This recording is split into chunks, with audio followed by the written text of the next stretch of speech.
and welcome back to Dragonriders, a Song of the Damned. If you are watching rather than someone who might maybe listen to this as background noise, you may notice some things are looking a little bit different. And that is because, much like our characters right now being in the middle of a desert, it is too warm, and we all just made the kind of consensus decision to just be like, fuck it, we're not doing cameras today. What's everyone's various states of undress right now? I'm in my underwear. Me three. Alright, everyone else is shy. Me and Alex, the real ones. I'm in a shorts and t-shirt, I guess, because it's not that bad for me over. I'm in a bamboo tree t-shirt and gym shorts. I'm still dressed, baby. Samo? I'm in underpants, but I am still wearing a shirt because, as I said, I hate the feeling of like my sweaty ass back against my chair, so I am still wearing. You on that? I fucking hate being. I hate it. Sure. Yeah, I would have to like lean forward like constantly, and I hate that. So I'm. Yeah, that's valid. It's not as hot as it was yesterday, where I also just kind of had an ice pack that I just like had. I was wearing shorts because it's incredibly uncomfortable if you're not wearing at least 2 layers. But I have an ice pack that I literally just like put in my lap just to kind of keep my legs cool. So it's just like kind of like sitting over my knees, just like an ice pack, and it's like that's quite nice. It's not as bad today, but still, it's just fuck that noise. So yeah, no cameras on, which also means no fancy overlay. You'll just have to work out who's talking, I guess. But if you've been watching the entire time, which I highly doubt because there's 49 episodes, but if you have been watching the entire time, you're probably used to who plays which character. We have myself, I am the Dungeon Master, and I have my little subbies with me. Dear Lord. In various states of undress. Your sweaty little subbies. I'll start calling you Peebles. We have Calum, who plays Agis. I instinctively waved, but hello, it's me. We have Samo, who plays Moog. Hello. We have Alex, who plays, I almost said the Ruined because I'm looking over at the Discord names and it still said the Ruined, but he currently does not play the Ruined, he plays Lufthaven. Hello, this is my voice. And finally, we have Tommy, who plays Sorrows. Hello. All insight on wow, it's just a... Alright, I would like to roll deception. that's a point. Let's just make sure the dice stats are reset before anyone actually starts doing any rolling.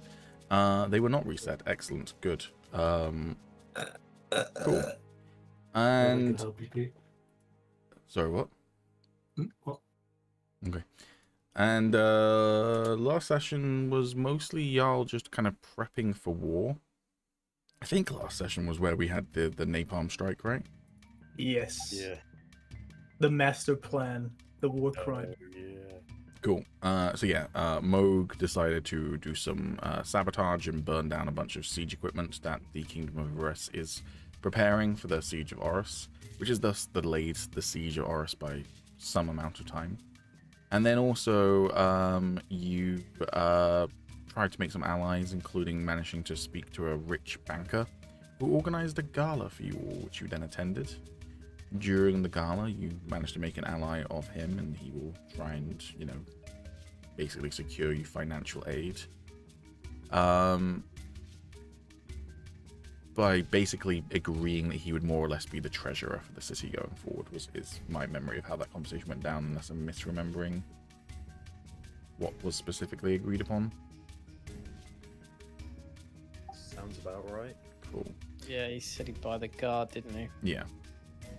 And I think he made some sort of vague allusion to the fact that technically the guard would be owned by him, so, you know, don't fuck him over, basically. Meanwhile, Sorrows finally wrote 2 brain cells together and worked out what was going on between Agis and Kytheria, and did the whole overprotective dad thing to Agis, which then pissed off Kytheria, and she told him basically to mind his own business. He didn't even do the overprotective dad thing, though. He grabbed Agis, took him to a corner, and gave him a stern talking to. Oh, no, I was doing a fake out. I didn't give him a stern talking to. I said that I respected him and I liked him and I thought he was better than me. Pretty sure there's still I think something. you misunderstood that. Yeah, he just didn't hear that over the fact that you came and basically took him away and then was Yeah. talking about that. Man was a goddamn deer in the headlights. So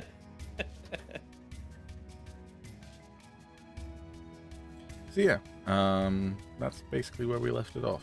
Anyone want to add anything else that I've forgotten about?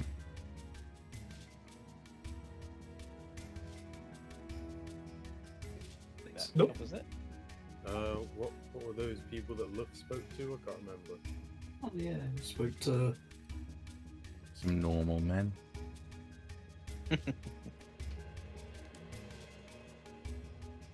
Some guy was gonna like pop by or something, I think. I don't remember specifics. If Luft remembers, then by all means. Luff doesn't remember. Alex has some vague remembrance. if I remember correctly, they were low. Were they low-ranking nobles or like low? Oh, that's right. One of them was a ex-noble. Yeah.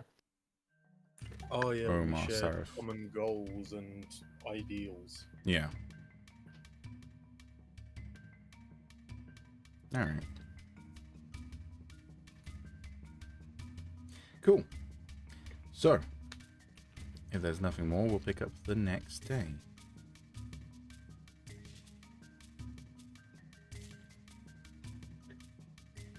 That's a dastardly move.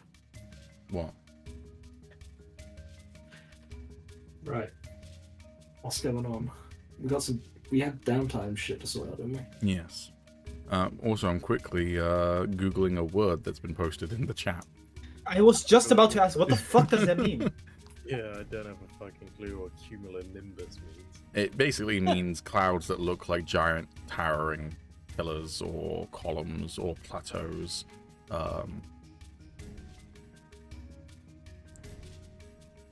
So I'm going to post some pictures in the Discord for you all. They're cool looking.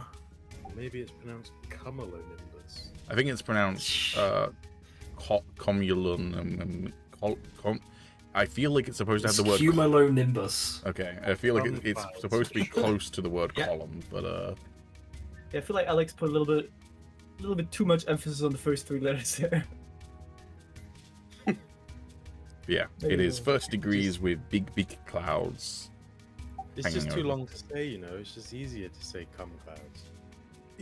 You are vindicated in your opinion of words being too long and you not being able to pronounce them because of recent news with Rob McElhenney. Yeah, exactly. See, Rob Mac, cum clouds, same thing. Come cloud. People who don't know, we used to do a podcast and there is probably somewhere in the region of like a 3.5 minute stint of Alex trying to say Rob McElhenney's name and just failing and us taking the piss out of him for it. So Wait, say the name again? I want to see if I can say it. Rob McElhenney. It's more you see it spelt, but it's Rob McElhenney is Ah, how it's okay. pronounced. Yeah. Right, yeah, then. There you go, Sam. But now I know how it's obviously you know how pronounced, it's pronounced, but Yeah. yeah, that is how it's spelled. So, but he has legally changed his Okay, name yeah, now I to can. Rob Mac. Yeah, that's a little. I don't think I would have handled that either. Yeah, if you got the nobody told excuse me. of being foreign though. Oh, that's true. I'm playing easy mode. It wasn't the fact that I couldn't like read or know how to pronounce it. It was the You fact just that couldn't my form the brain words. kept, like, Yeah. tripping over it. Yeah. I think what I would have said is Rob McElhenney. I think that's what I would have said. Yeah, that's not a million miles away to be fair. That's all right, hold on. I got this one for Samo before we actually get into D&D. I need to check this one. Okay. How are you going to pronounce this name? Jake Gyllenhaal? Incorrect. Eh. But also correct. I mean, enlighten me. According to him, it's supposed to be pronounced Jake Gyllenhaal. Elon Hula, hey. Is he just taking the piss out of it, or is that? Well, supposedly it's some sort of Scandinavian last name, and he went on Conan years ago and said that that's how it's supposed to be pronounced, but everyone pronounces it Gyllenhaal. To this day, I'm not sure if he was serious or not. I like Yeah, to that think does that sound like- even if it's not serious, that is how his name should be pronounced, even if he wasn't being serious. It's stuck for me ever since. Anyways, D&D. So yeah, you need to work out some downtime activities. Sorrow's downtime activity is still locked in for today, because today is when he's going to finish building his ramparts. But everyone else, what are you doing? I think me and Alex said that as long as that didn't change for Alex either, that we're just going around helping people again to like improve our stand with the people, until something comes up, I guess. I instinctively put up my hands even though no one can see it. Yeah, I did as well.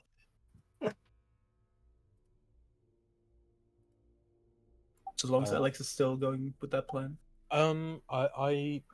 I mean, yeah, I'm good to go with that. The only thing is, I've sort of been trying to look for a downtime to do just for Luft. I mean, there's probably not really much point now, because obviously we're coming up to the end. But like, I would like for him to start something, and I was kind of looking into, I was thinking about starting to like do weapon crafting or something like that.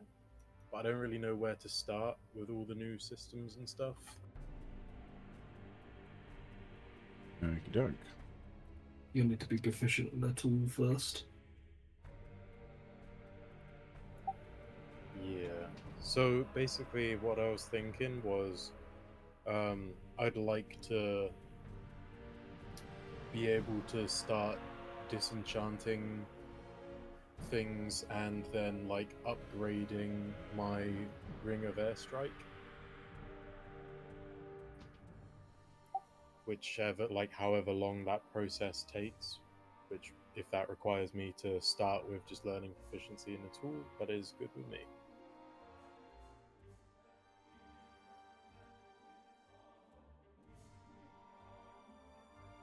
Sorry, you wanted to disenchant? First of all? Yeah, so I basically want to try and upgrade my ring. That's the end goal. However I get there.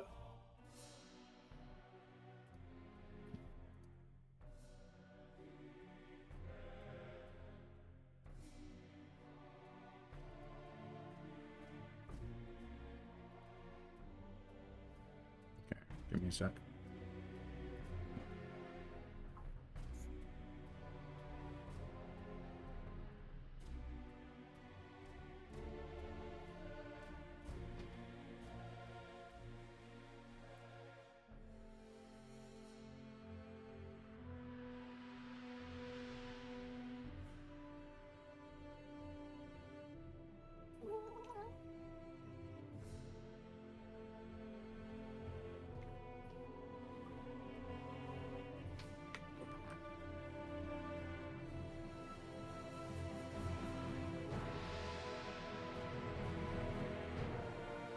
Okay. So the ultimate thing that makes sense to me would be uncover properties.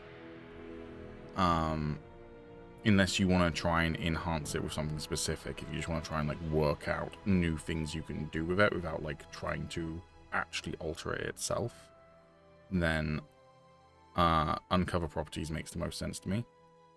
This requires you to be proficient in Arcana. Which you are. Cool. Yeah, I'd like to try that. Okay, so this is an extended downtime activity. So again, it lasts a week. You make a DC 23 Intelligence Arcana check with a goal of 15. So in other words, you need to get 15 over the course of 3 rolls with DC 23. This is where things are going to be real problematic, though, is that I believe your bonus is +3. Yep. So you need to get nat 20s, at which point you won't get over the DC. Yeah. So it is currently not possible. So that is just discovering new things about it. The other thing you could go down the route of is you can try and add your own enhancements to it. In which case, the first step would be researching enhancements, researching enchantments. Be taking a magic item that you currently have and researching it to try and better understand it.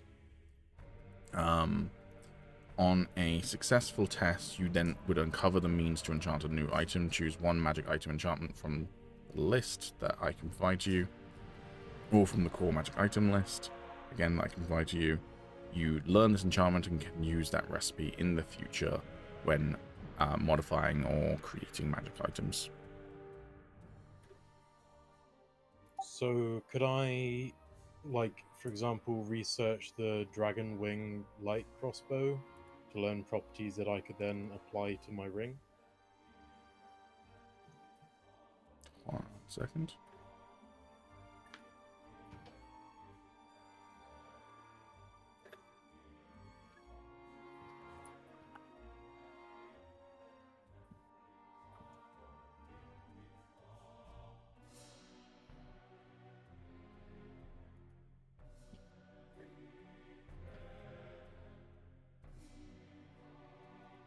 So, if you look here, and you go to Spark of Creation and then Enchantments. No, sorry, not enchantments, my mistake. Try that again.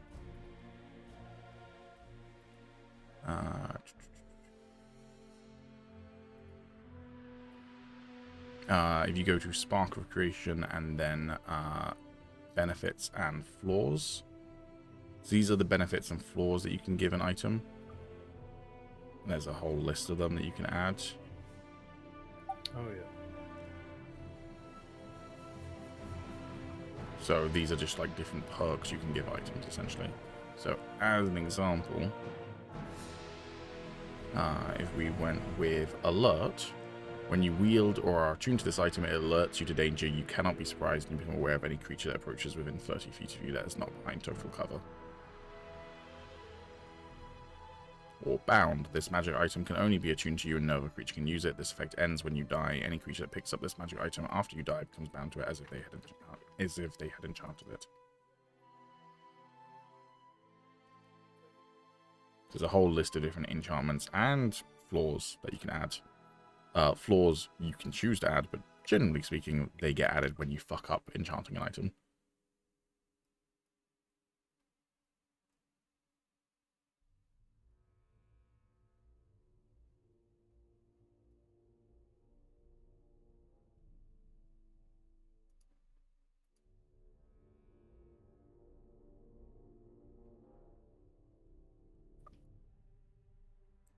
Yeah, the first step would be researching enchantments so that you can learn an enchantment of your choice from that list, and then you can go ahead and try and enchant the item further.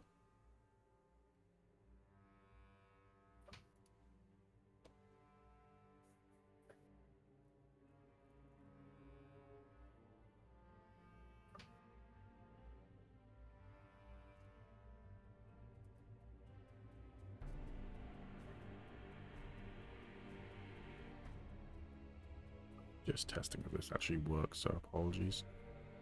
Okay, I can at least get you to the right chapter manually. Can't get you to the right actual sub part of the chapter, but close enough.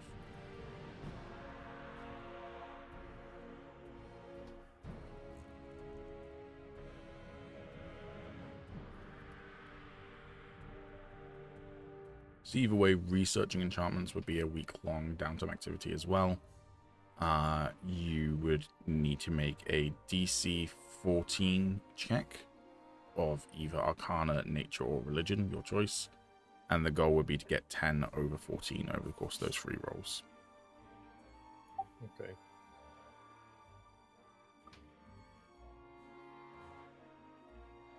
So is that something you would want to do over the next week?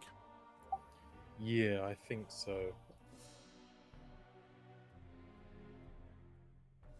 Okay, let's go ahead and just do those rolls now then. So which one do you want to do? Do you want to do...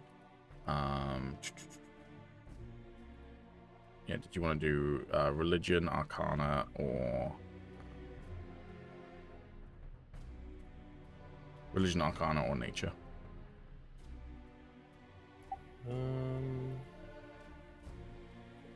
I'll do Arcana. Okay, so make me 3 Arcana checks. Each one has a DC of 14.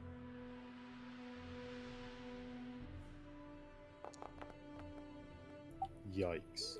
That one's a fail. Am I able to re-roll any of these with inspiration? With Inspiration, you can re-roll any individual one. Obviously, you can still only use Inspiration per one roll. Yep. Okay, I'm going to use an inspiration then.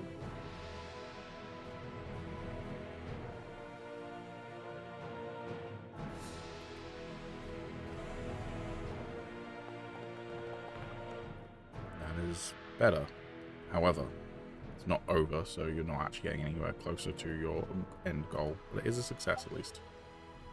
Okay.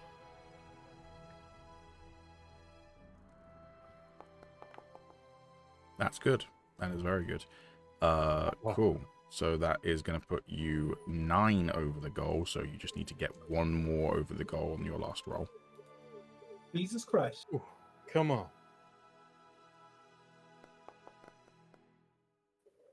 That is a fail.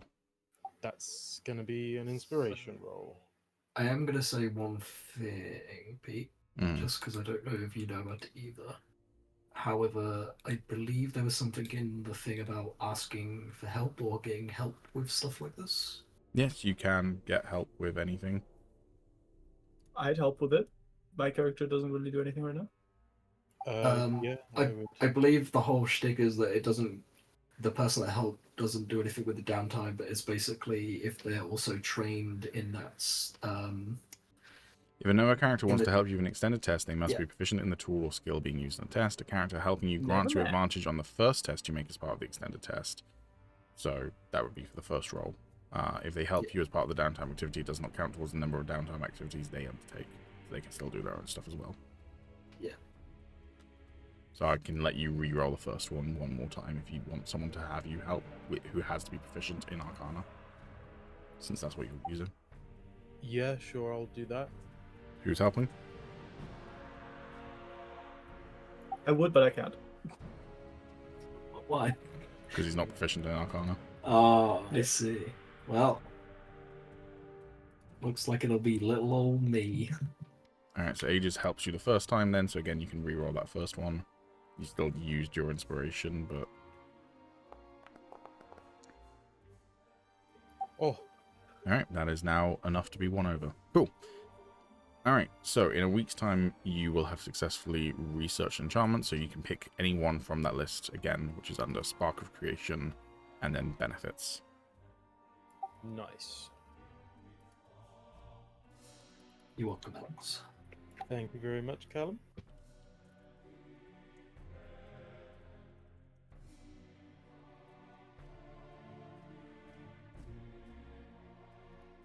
Alright, so that's what Lutter's up to for the next week. What is Moog up to for the next week? Or next, it doesn't have to be a week. You don't have to do an extended downtime activity. What are you up to, Moog? I think I'll just continue doing what I did so far. And just stop whenever something more important comes up, I guess.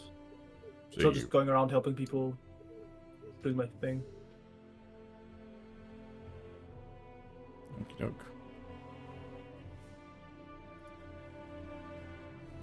So, you are volunteering in the community. It's going to be another week of that. How are you going to help? You get to pick what skill or tool you use. I could maybe help in like some, maybe healing people, something like that, like medicine check, perhaps. Okay. Is that something I could do? Yep. So you want to help out in basically the hospice or whatever. Yeah, maybe. Cool. You need to make me 3 DC 9 medicine checks. The goal is to get 13 over the goal over the course of those 3 rolls. Okay. So number 1. That's great. So that is a 13. Oh, sorry. I already wrote the next one. Sorry. So 13 would be 4 over. Next one is 10, so that's 1 over, so you're currently 5 over. You need to get 8 on your last roll.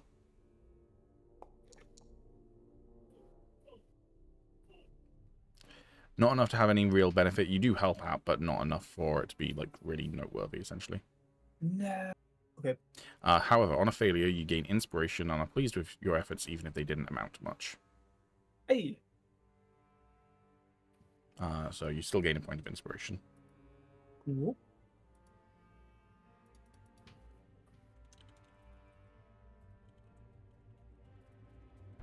All right. We know what Sorrows is up to today, at least. So, Agis, what are you up to today? Gonna do some mad scientist bullshit, and by that I mean my arcane experimentation. So, still doing Dragon collar. You still doing your research then, sorry? I've done the research. Okay. Did that last session, or last time, but I'm now on to my second step, which is the experimentation. Stuffs. I believe it's already here on my downtime. Yeah, I'm just having a look at it now.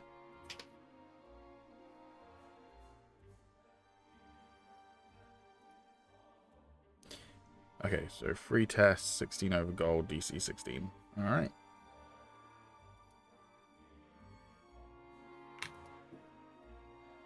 Take your shot.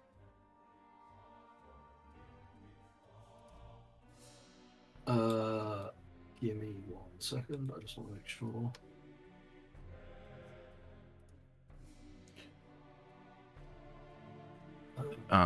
Is a spellcasting ability. Yeah, so you use your spellcasting ability basically, as long as it's. Oh, use your spellcasting ability. Well, you can use any spellcasting attribute score of 14 or higher, but I assume you're probably going to want to use your one since that's probably your best one. Yeah. So int. Where's my spellcasting? My.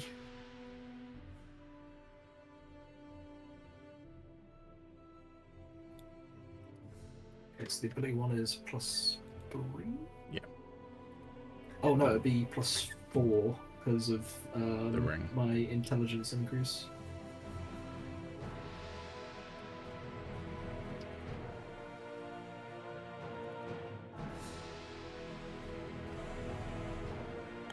So 1d20 +4, yeah. Mm-hmm. Lovely stuff. So that is a fail. Yep.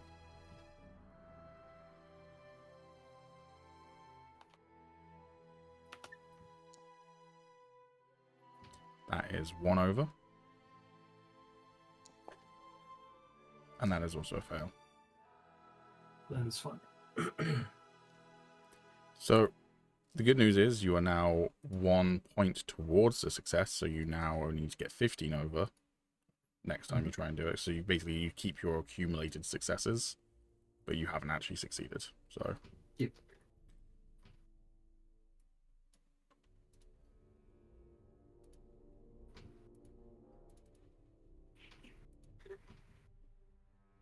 oh, did I accidentally just set the date to the 30th? Whoops.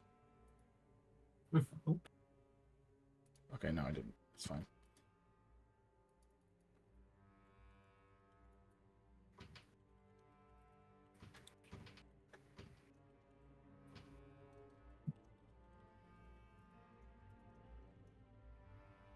Okie doke. So that's what everyone's doing on the 23rd through to the 30th, except for Sorrows, who is finishing building the ramparts.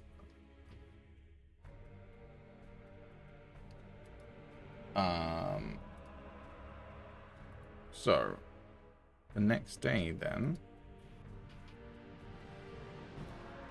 you have successfully finished building the ramparts, Sorrows. Congratulations. Nice.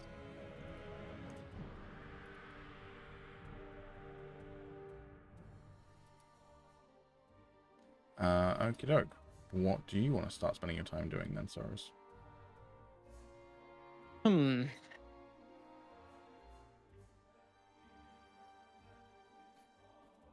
So I've built ramparts and stuff, haven't I? Around the palace specifically. Yeah. What kind of time frame would it take, and would it cost to maybe build some kind of hot oil trap, or collect a good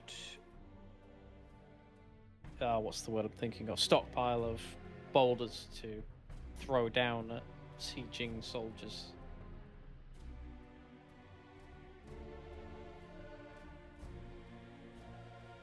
What as fuck.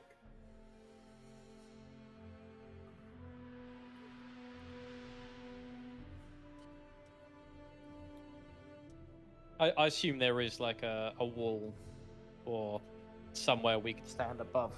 It is the a gate. walled city, yes. Yeah. Cool.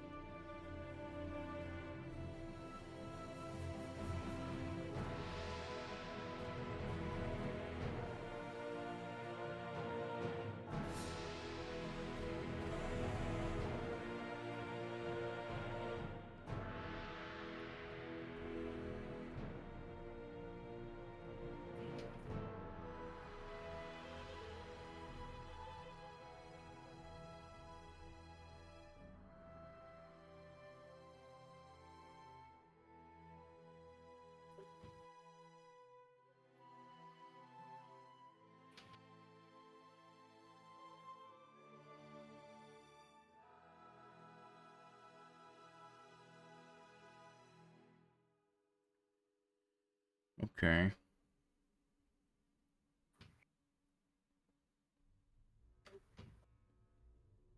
At least in today's recording, it's easier to cut dead air.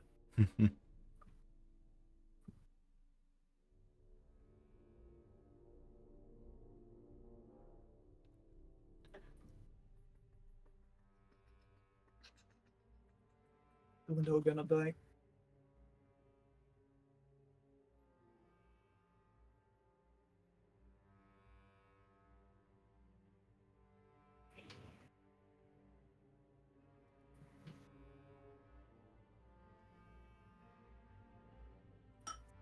Ow, fuck. All right, there, buddy. No, What did you just do? I don't want to talk about that.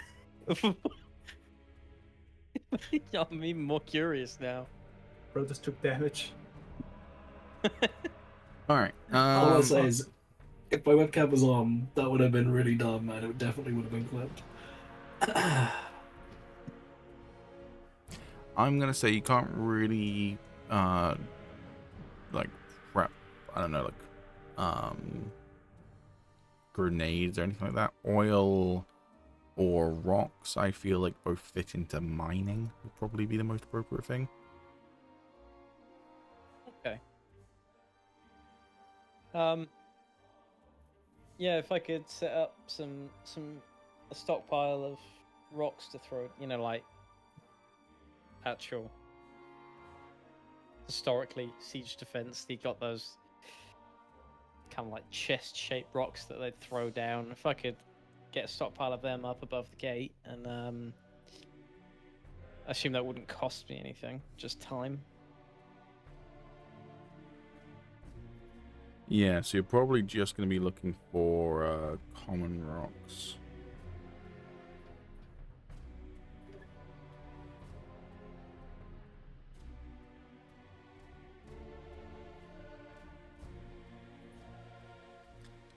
So,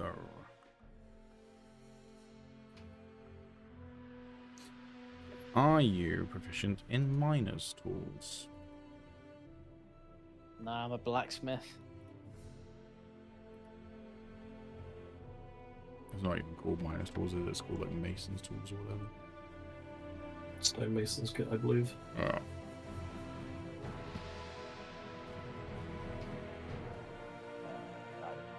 don't think I am. You're not.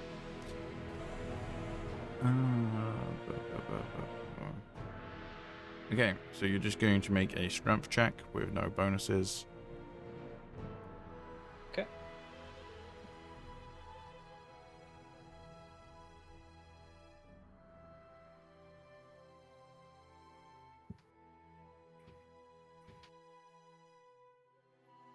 My oh.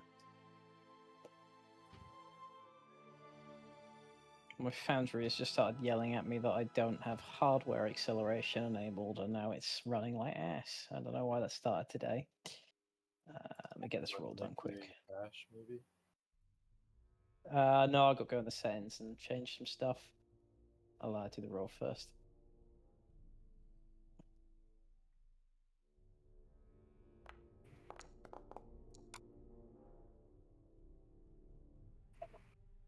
Yikes. That's just a 3. It's Oh, no, free it's not. rolls, It's so 5. Oh, is it? Okay.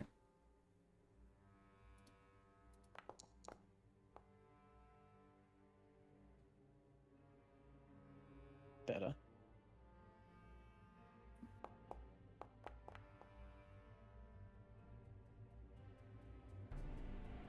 Nice.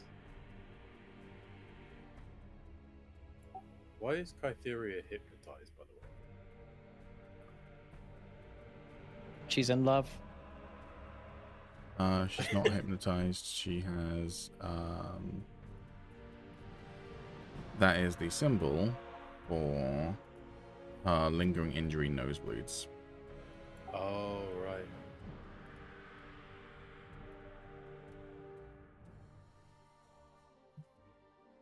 I feel like there is probably a better icon they could have used to symbolize that. You don't know what symbols we have access to in Foundry. I mean, What are hey, you, the fucking symbol police? if this person is watching and they want a good nosebleed icon, I'll draw it for them. It'll at least look somewhat like a nose with blood. Somewhat like a nose. As long as it's only somewhat like a nose. Can't have it look too much like a nose. It's got to be D&D themed. Is that the rule of D&D? Yeah. I'd love to unpack that with you, but I'm just not going to. Just do something that looks a little bit like the thing you want to draw, but not too much. Different art styles, you know? Fair, fair. So I'm just trying to find a bit of information for Tommy's roles. Typical Tommy wanting to be the difficult child, you know what I mean?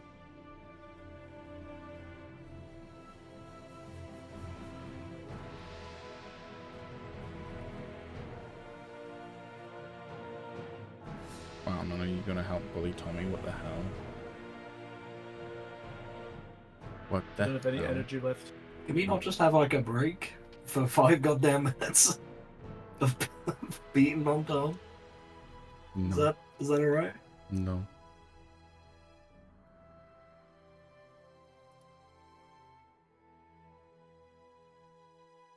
I tried, Tom. I appreciate that, man. Tommy will remember this. Tommy doesn't remember jack shit. What are you talking about? That's Tommy a fair approves. point.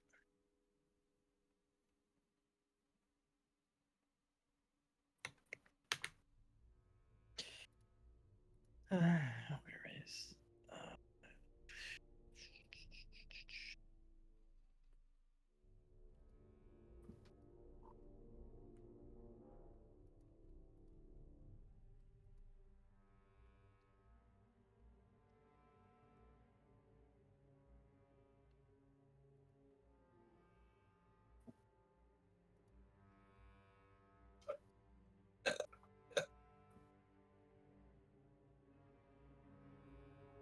Hardware acceleration is on, so why is Foundry yelling at me? Can I Hardcore refresh?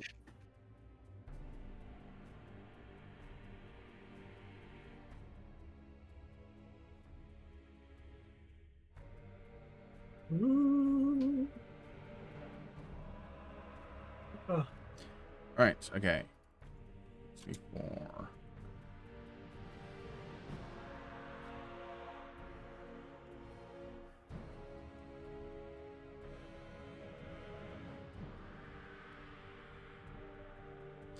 Okay, so the DC you're looking for is an 8. What have you rolled so far? Sorry, you rolled A strength followed by 2 dex scores. That's interesting.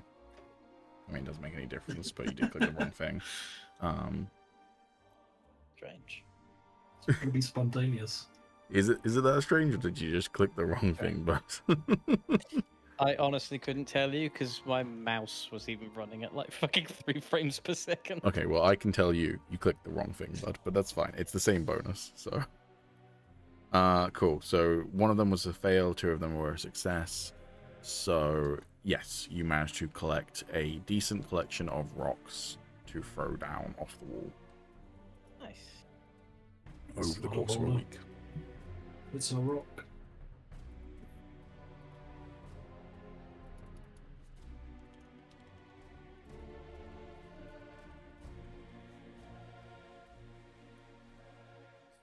Okie doke. Can everybody roll me a perception check, please? Everyone, huh? I can certainly look for it. There it is. Damn.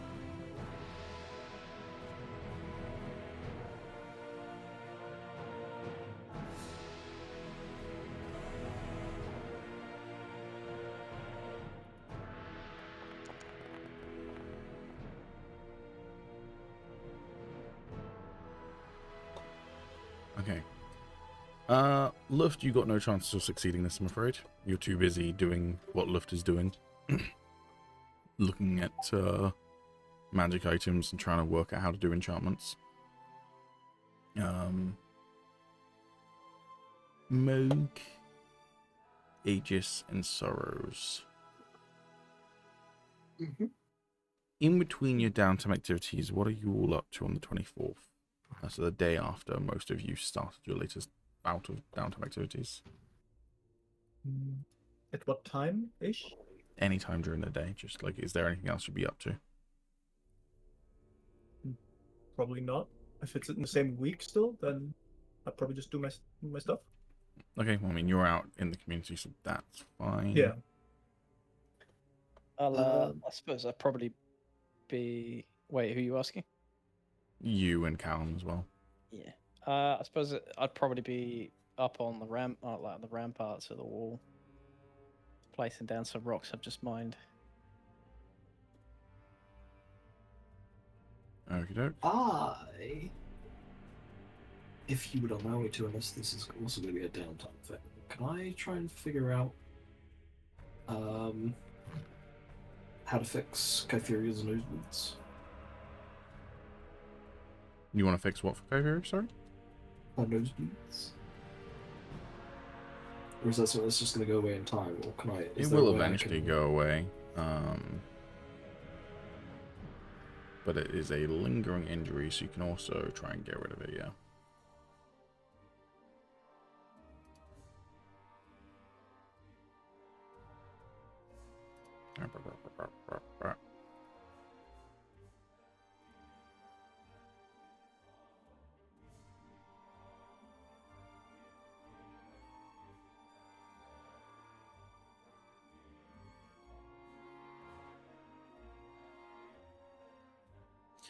Yeah, it's literally just a medicine check to try and fix it. Yeah, so I'll probably start to try that at the very least. Okay, look.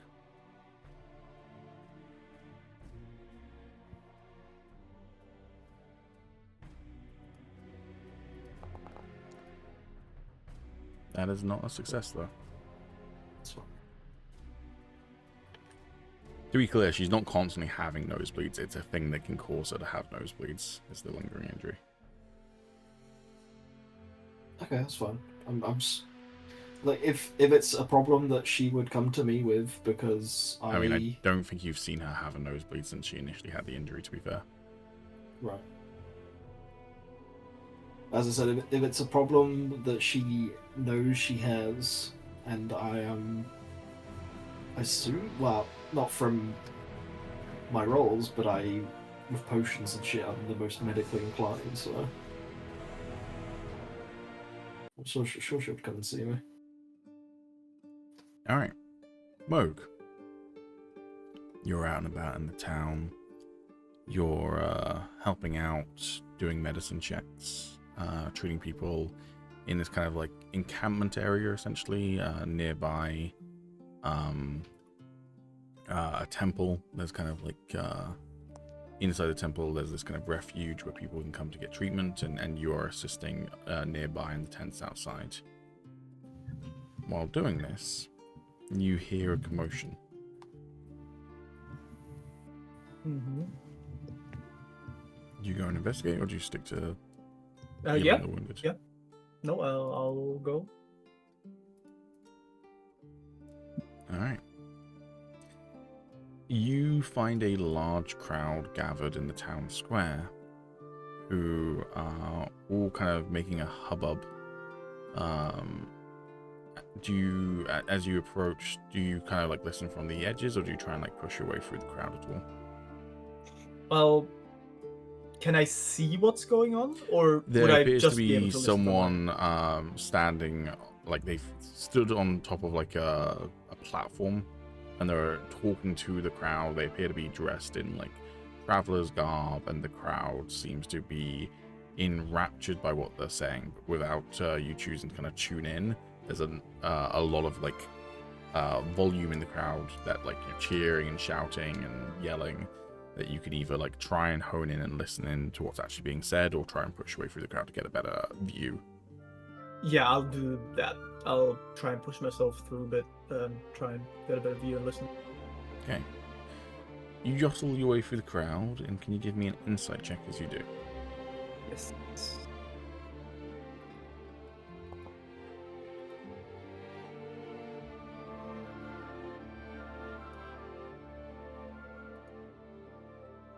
Alright, 18.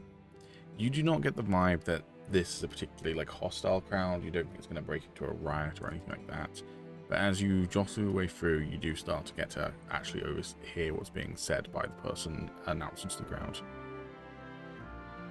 And the king offers a unanimous... No, not unanimous, that's not the word I'm looking for. Offers a blanket amnesty for anyone who chooses to help fell the intruders of this city and reclaim it for our king, for our kingdom, for you. These foreigners who've come from distant lands believe that they can tell you how to live your lives, but we do not hold that. For the kingdom of Verdes, for the king, he shouts out, clearly trying to get a rallying call going on. How's the overall vibe? Are people buying it? Are they kind of like how they're reacting to what he's saying? Basically? You would guess maybe a quarter of the crowd seems to be pretty receptive. Mm-hmm.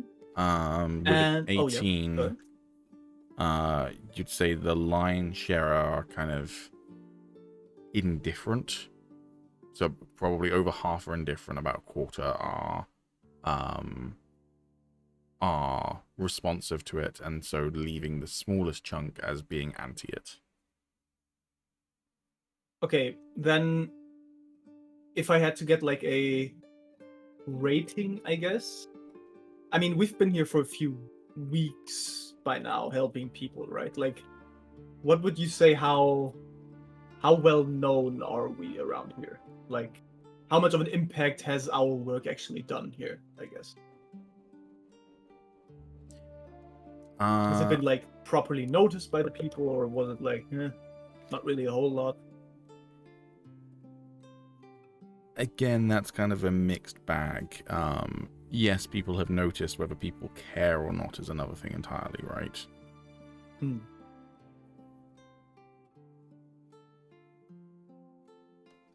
Is it just that one guy speaking? Does he have like any guards? Like, well, what's the situation going on?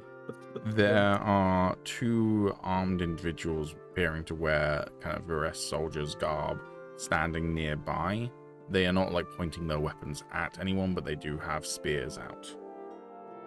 Okay. Do they? If I had to judge them by their looks, do they look like elite anything, or are they just some dudes? They don't look like average guards, but they don't look like elite warriors either. Okay. Probably closer to soldiers than city guards, let's put it that way.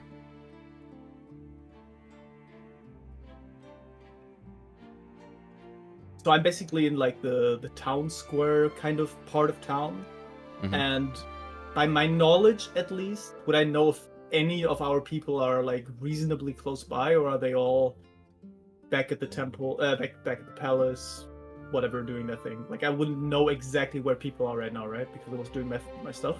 Correct, basically. yeah. Okay. You would at the very least know that most of your fellow players are probably at the palace or nearby the palace. And that's like at least 15 minutes away, I would assume. Yeah, a couple of minutes, yeah. Yeah. I'll just step forward, I guess. I'll step. I assume there's like a little circle that I could stand in where people have gathered, right?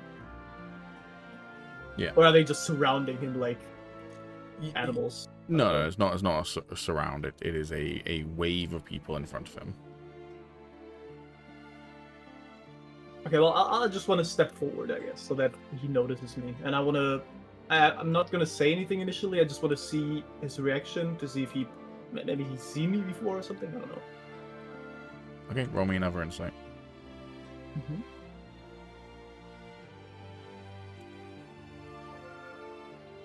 Oh, nearly in that one. Yeah.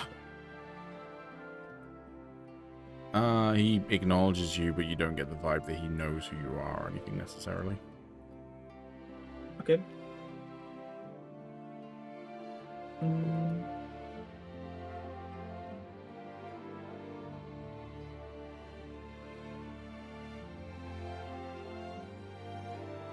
And he just keeps on rambling the same stuff, basically. More or less, yeah. Just trying to Yeah. convince people to fight against the the evil that is you lot.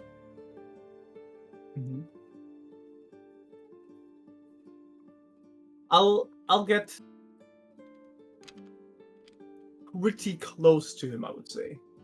I'm still not going to be a threat. I mean, I'm an old guy with a stick, but I would say I'm getting close enough to where some people might consider me pushing my luck. Like, not far enough to where I can touch him, but close enough, I guess. Mhm. And then I'll say, I mean, as long as nobody's stopping me, I'll just say, oh, that's quite the tale you're telling there.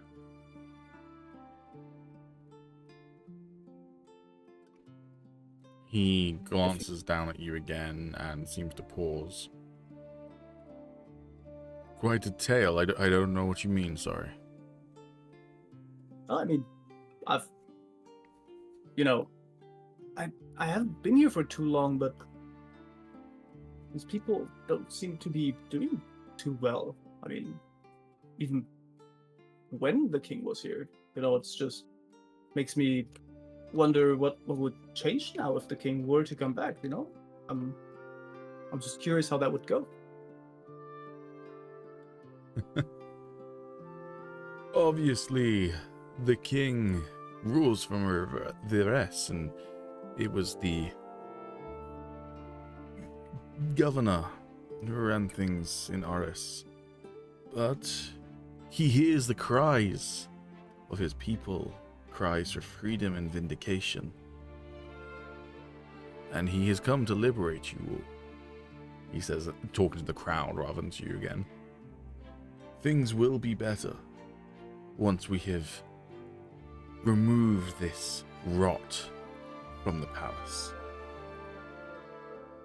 Oh, I mean, of course, I totally agree. It's just that it seems a bit odd to me since, as I said, I'm quite new here, but from what I heard at least a few people here are doing a little better actually now that the governor, as you put it, is gone now. So I feel like might even be the best idea to just leave the city alone. From, well, my humble standpoint right now.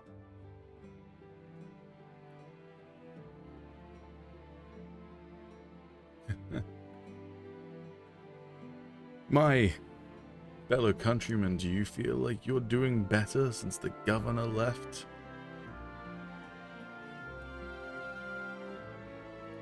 And...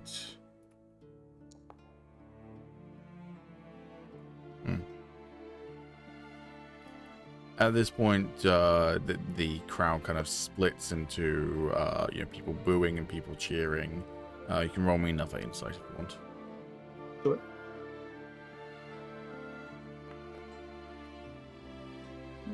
Hard to tell what the divide is. Okay.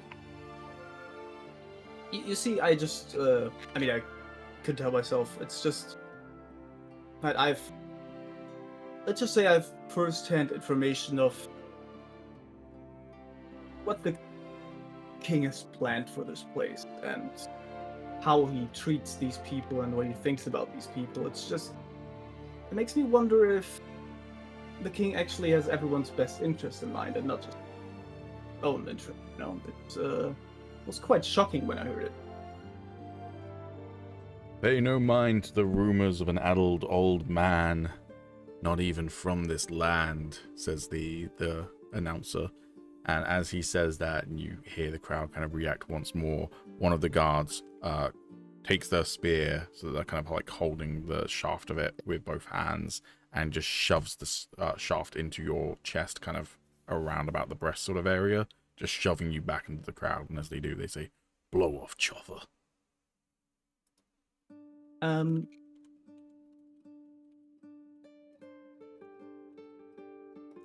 I'll give him a nice, just nice wholesome smile, and I'll roll for intimidation and tell him to.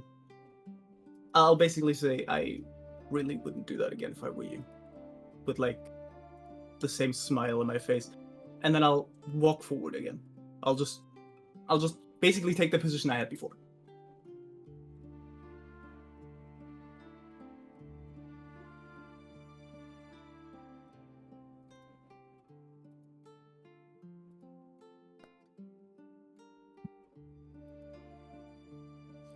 He doesn't seem to be particularly intimidated, but does manage to intimidate you back either. Well, I'll stand where I stand.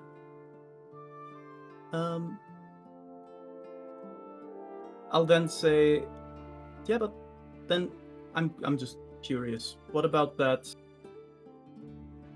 man from Azamor that came here on a dragon trying to, put their, overwhelming firepower to use? I don't see how. I mean, as far as I'm concerned, there's just a handful of people in the palace. I mean, the only dragon anyone has seen here is the one from the intruders, from the occupiers, who took this palace by storm on Dragonback. Those, the Dragonriders that you talk about, old man. Or are you just drunk and spreading rumors?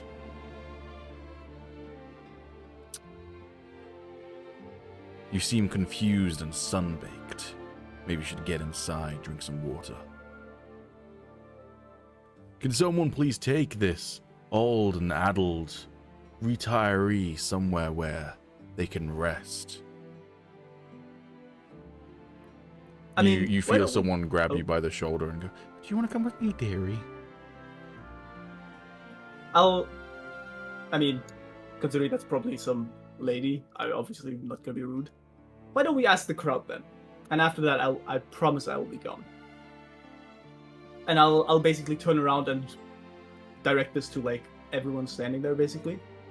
Has your lives been particularly, I don't know, free or easy or satisfying the past few years? If you to open up, anyone. Roll me a persuasion for your crowd work. Mm-hmm. Got my persuasion's fucking. I'll roll inspiration on that. Alright. The one I just got. Ooh, that's a lot better.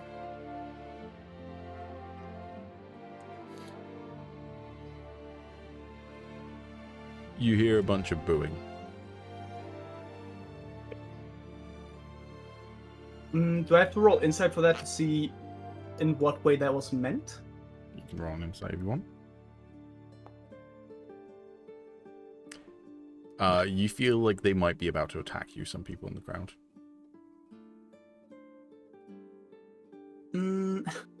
Okay. Fuck, I don't have inspiration anymore.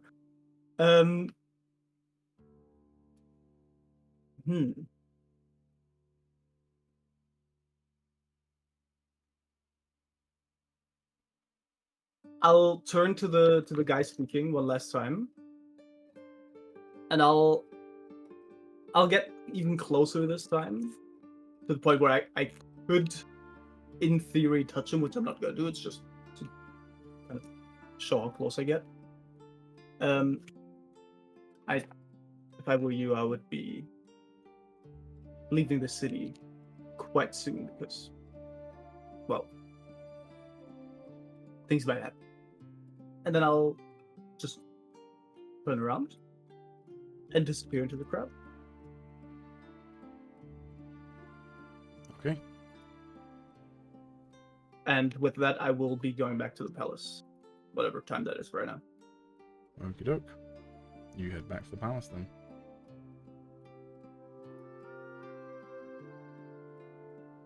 Once you get back to the palace, what are you doing?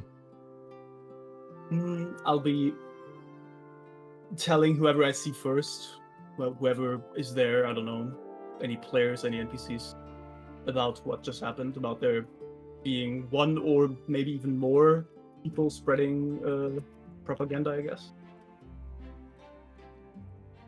Just so everyone's up to date.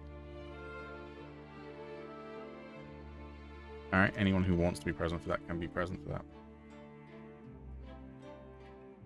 I mean, I was just working on my weapon, so I don't know if I had to be anywhere in particular for that, or if I could have just been doing it back at the palace. Back at the palace is fine, just somewhere quiet is really all you need, so. Yeah, then I'll be there. Okay, doke. Anyone else want to be there? Yeah, I'll be there.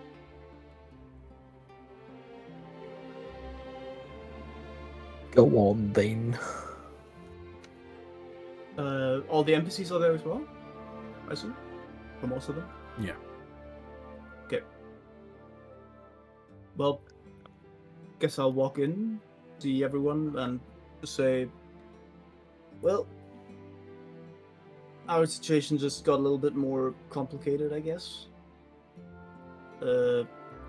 Saw this guy with his guards spread propaganda on the streets, and the reception from the crowd seemed a bit mixed, I would say. Yeah, I couldn't really do a whole lot, but yeah. That being said, I don't know if that has happened before, if it's still going on, if it's more than just this one guy. I've no clue. It's troubling news.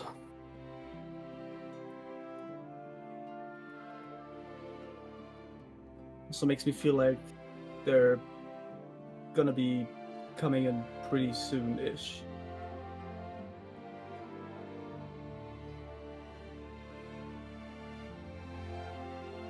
Well, I don't know about anyone else, but I know that the one thing we can't do is confront them.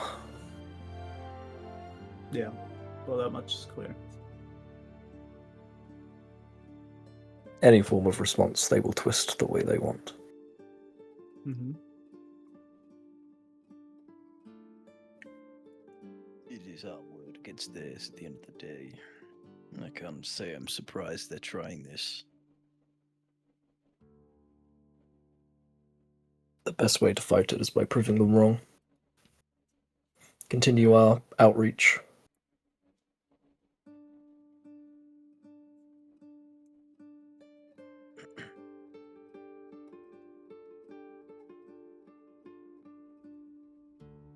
All right. Anything else anyone wants to do that day?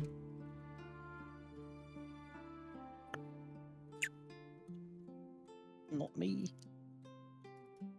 I mean, I do have stuff I want to plan, but I feel like I won't be able to do anything this week if I've already set Just grabbing something to drink real quick. my downtime.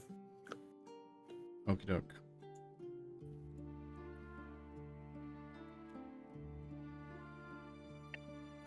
So I guess I could prepare for it at the very least, right, Pete? Depends what it is. So I would. So the main thing I want to do is try and get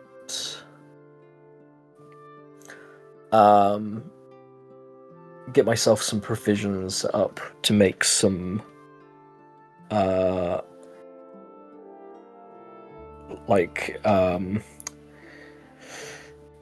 sort of like easy herbal remedies and like other stuff like that through my to make through my like herbalism kit and my alchemist supplies, because I want to try and set up like a community like, you know, sort of like a community apothecary that I can open up like a few times like in the weeks to try and help. Okay, that sounds like a separate downtime activity to gather supplies. Yeah, but it's just to gather the supplies, or can I gather the supplies and then my downtime to be setting it up? Well, first we need to get the supplies, and then you would need to get anything else. So. Okay, so can I plan ahead at the moment in the sense of find a area that would be like, you know, the best place to reach said people, and then maybe talk to some of the people that we networked with at the gala to find out who at the moment are like most hit by what's happened in the past weeks, to like figure out who needs the most help for what, and then like almost like promote it as well to like get the word out there. Sure. So basically, just kind of networking to work out who needs help and where you would be the most help at the moment. Yeah. So I'm basically planning. I want to get stuff planned, so then by the time I get everything set up, there is like a solid system in place. Okay. Yeah. And not just me one day going into the market being like, get your potions here. I'm not going to really require any rolls to that. You can just kind of do that passively. That's fine. Yeah, that's cool. And then when I actually have time to do downtime stuff, I'll get more involved in it. But for now, it's just me being like, yeah, we could get this properly set up. All right. Anything else? Something I was also thinking about is not just selling the potions, but maybe finding some people that would maybe like to learn like basic herbalism and stuff to then continue to help out in the future. Again, that would be a separate downtime activity. Okay.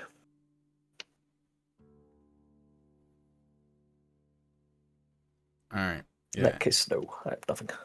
Anything else from anyone else right now? Nope. Actually, no, go ahead. Go ahead. I was just gonna say, maybe I could set up a little weapon and armor maintenance corner for anyone who does want to fight on our side.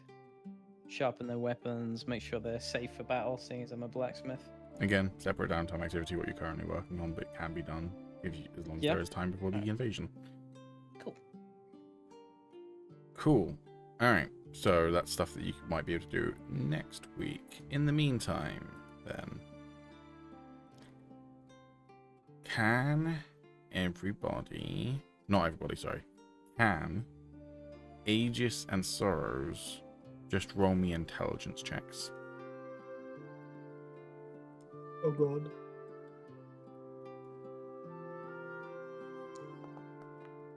This is with a +1.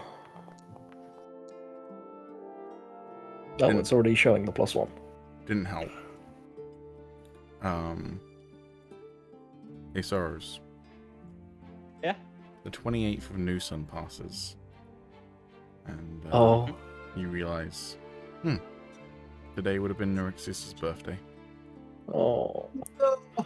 Oh. No. Sad time. Actually, I mean, I didn't remember, so. Yeah. You do anything He with also that knowledge, died Sorrows? for fucking ages. Yeah, I'm gonna head down to the wine cellar in that case. I'll get a couple bottles of wine, and I'll see if I can find some of the group. Okay, yeah, again, anyone who wants to be present can be. Mog just smells the wine and he's being drawn to it like a fucking molecule light. Luft is just sat there like an NPC in an Elder Scrolls game. I'll gesture Luft to come over. Oh god, his limbs are going backwards. I shall come over. Move the chair out of the way, Luft. You're dragging it across the floor. Oh, sorry about that. Who Hello? else is there? Again, anyone who wants to Sure. I'll accept the weird creepy invite to go down to the cellar with We're not in Sorrows. the cellar. I've come out of the cellar. Oh, okay, alright. The main area. Okay, I see. Yeah, no, I'll join. Are you there, Samuel? Yeah, oh, definitely. All right, I'll put my arm around Luft and I'll while everyone's there, and I'll say, You know, before you joined us, there was a curious member of our group, but with a big heart. His name was Nerixius. Today would have been his name day. and I'll pull the cork off of the wine, take a swig, I'll pour a little bit on the floor, and I'll hand the bottle over to Agis. Yeah, I'll take a sip and then I'll rummage in my bag of holding and I'll pull out some hearty bread. Oh my god. What a throwback. And I'll start passing around. I'll start passing around the hearty bread. I have 7 of them, so That's nice. Wow. Enough to make a grown man cry. I won't explain why I brought out the bread, but if Sorrows knows, he knows. I'll smile at Agis and I'll give him a nod.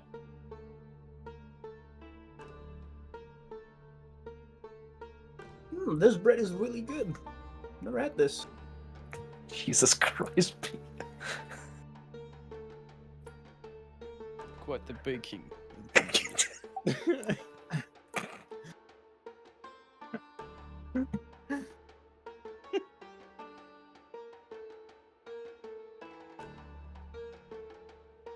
Fuck you. Alright. Sorry, someone posted that in another Discord I was in, and I felt the need to share it. Thank you kindly. It's from a Netflix movie called K-pop Demon Hunters. Oh, I've heard Yeah, that. That's it's- really good.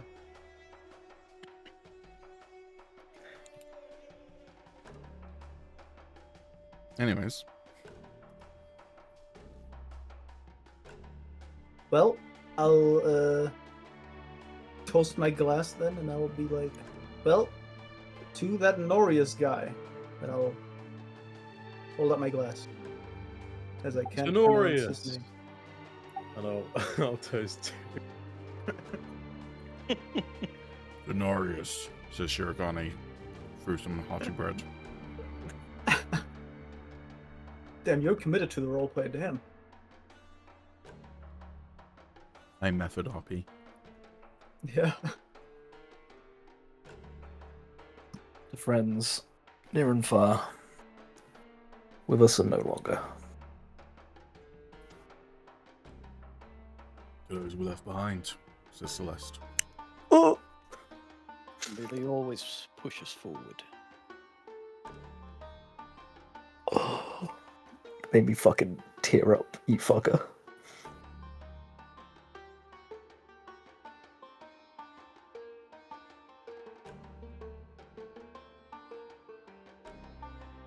Root Beer stares at this wine you spilt on the ground, sorrows, and then she just very quietly mutters to herself, "It's a good wine, though." There's what? Sorry. That was so quiet we couldn't even hear it. Well, Yeah. if I heard people it. didn't hear it, then My they didn't hear what Root Elf Beer ears said. heard it. So Agis is the only one who in character heard it, I guess. But I heard as well. Okay, well then so did Moog. Moog didn't hear it. He's deaf I as heard- shit, I the old heard- ass man. You know, maybe it's like. Maybe I just imagine I heard it because I feel the same way. Alright. Hey, guess what?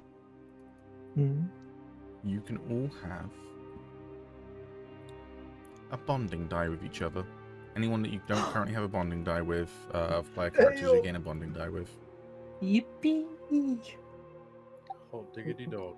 We got a min-max character death, so that Hold on, we need to Don't- sort it out for Aegis. He doesn't have one yet for Luft. Oh no. I had one for everyone but Soros. Damn, I should have used those, man. God damn. To be fair, the use of them isn't actually that common, but still useful to have. I feel like often you just kind of rely on the inspiration rather than those. I feel like I sometimes forget that I have them. Well, it's the fact that if you want to use them, you have to be close to the person, and it's normally like a yeah. combat scenario. How What is it close they actually do I have to be? You have to be within 5 feet, so literally right next to Oh, them. okay, But you can then. either add 1d4 to the character's saving throw, add 1d4 to the character's attribute test, or reduce an attack roll targeted towards them by 1d4. That means that in theory I could also help with a downtime with someone, right? As long as you are literally within 5 feet of them while they're doing it, yeah. Okay, cool. Alright, that's good to know.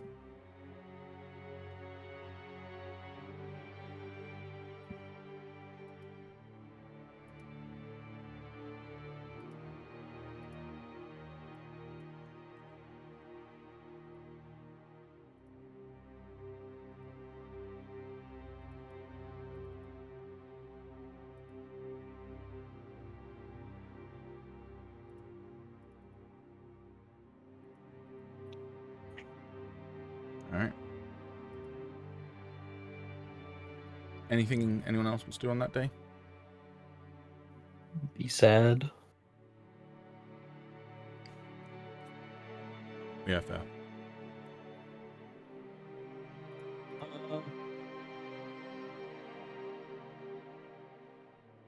Yeah, I'm gonna start setting up a little blacksmith station. I imagine there's something in the area already I could use. Mm.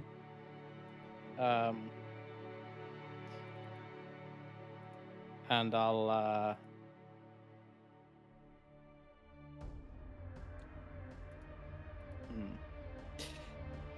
Luft.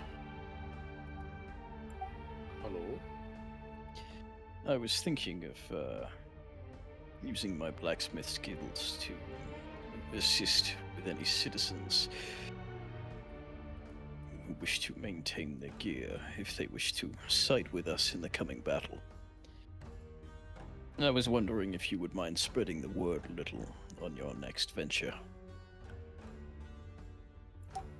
You doing it for free? Aye. Well, if you could find a little spot to set up, I could probably put up a free sign for you. Fantastic.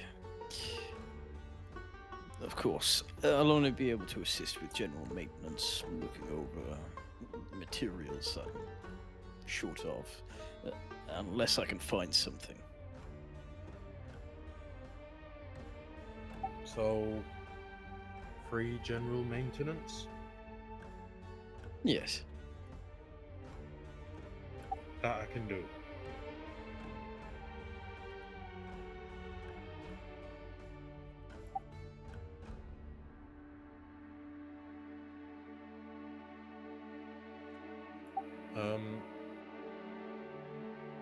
So yeah, if we find a spot, I do have a plan. Okay. What's your plan? Once we find like a spot where we can just put like a table and a chair down or something for him, with like maybe a bit of wall space behind him,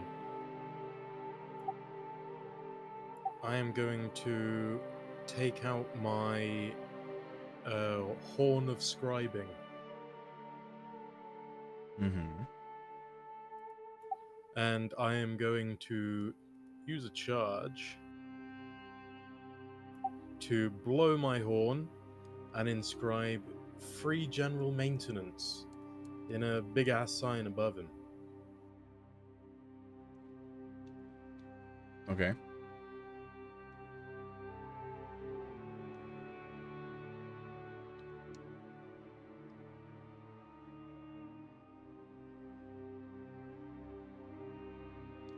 So this is when Gonna have he's people- actually doing it, right? So we need to wait until he's finished his current downtime activity. But yes, you can do that as and when he's ready.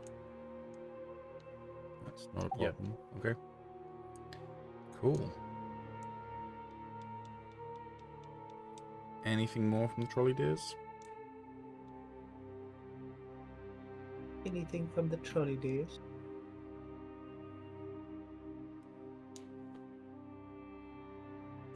I'll take the lot. Yeah. I'm all good. I'll take that as a no. So, all right, I'm gonna go grab a drink and then we'll carry on.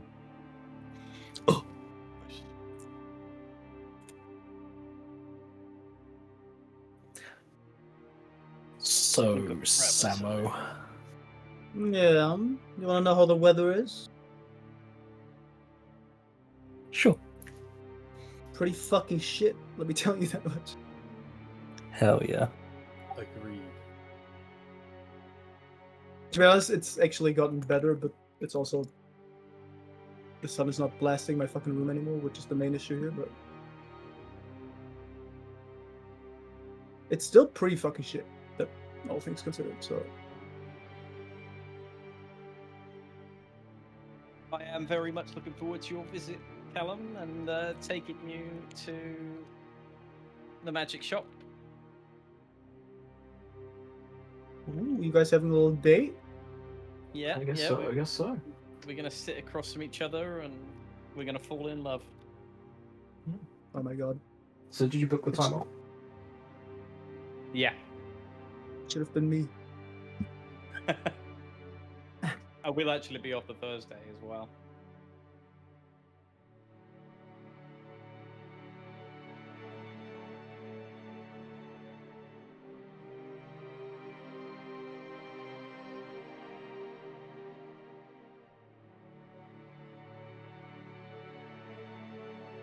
Are you still coming down on the Saturday, Alex, or the Friday now?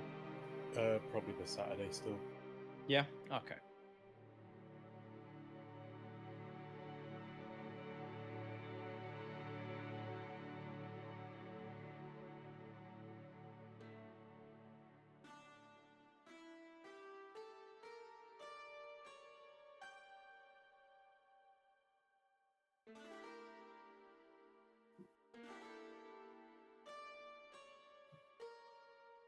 Oh, Samo, Yeah, have you been playing WoW recently? I have, yes. Have you done the Diablo crossover yet? I have, yes. I've gotten got the mount? The mount? Yeah, there's a new mount, and I got it first try.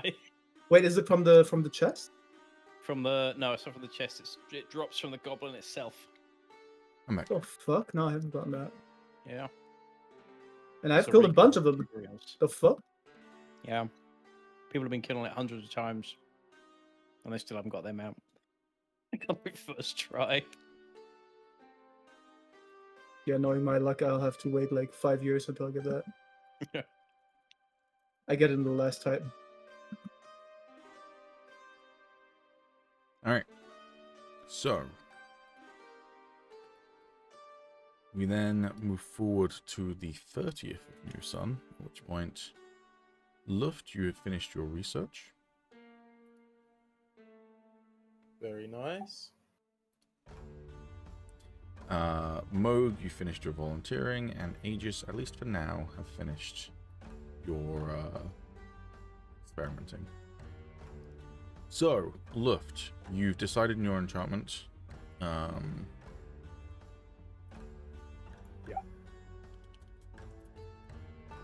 So the next step for you then, assuming you want to actually apply it, is to enchant your ring. So.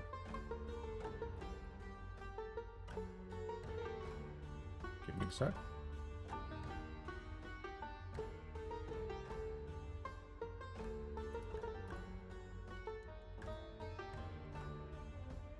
No. It's next week, Pete. Yeah, I was just confirming that. Yeah. Because I booked the entire week off, but I couldn't remember when you were actually coming down, so. Oh. I was like, I don't want to be working right now. It's gross. Hot. Mm-hmm. Or just climate of work politics? Mostly the weather, but also just like it's an excuse to take some time off. Maybe see a bunch of films that I haven't seen that are out in the cinema right now. Sure, bud, you're gonna do that. I might. Alright, I'll check your stream schedule. Or I might do multiple 16-hour streams, who's to say? I know which one it's gonna be. I'm definitely going to go see Superman. But I kind of really want to see Mission point. Impossible, and I kind of really want to see... I keep on forgetting what other film I really want to see that's in cinema. Oh, fuck, what is it? 28 years later. I really want to see that as well. So there's like at least 3 films that are like out or coming out soon that I really want to see in cinemas. Anyways. Yeah, I do want to see 28 Years Later. Yeah. You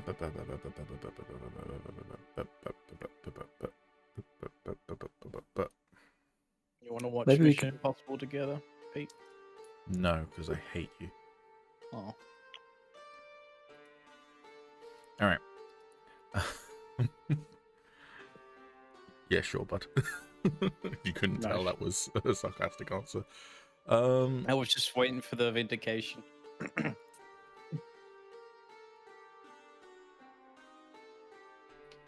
So I'm just reading up on the rules for making an enchantment.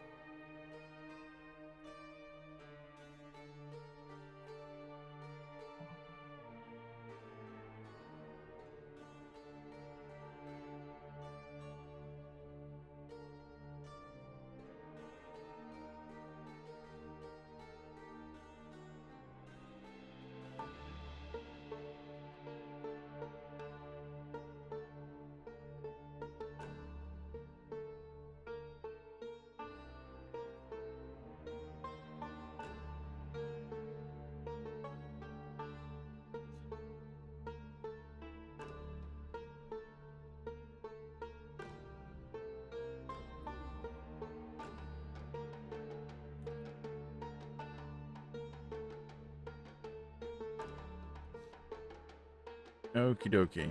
So, another thing that you're going to need then, Alex, is you're going to need materials to actually enhance the ring.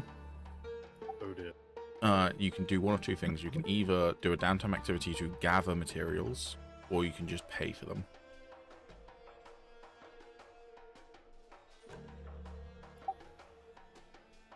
I'll ask the price. I have a feeling it's going to be way out of budget, so... I am just trying to find out what the price would be.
Okie doke.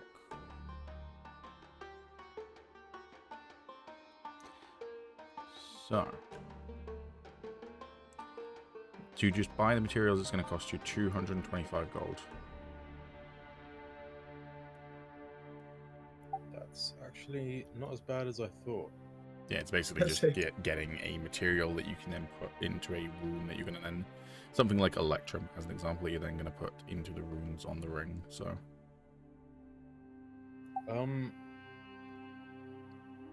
all right, yeah, I'll quickly sell my studded leather armor then to get the extra gold for that. I mean, if you still need that armor, I can just forward you the money. No, I don't. I've got a new set of armor, so I can get rid of it. Okey-dokey. Thank you for the offer, though. okay, you can have 45 gold back then.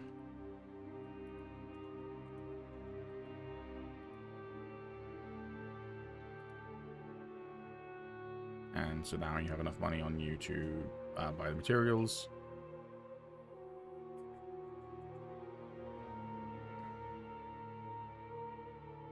How much was it again? 225.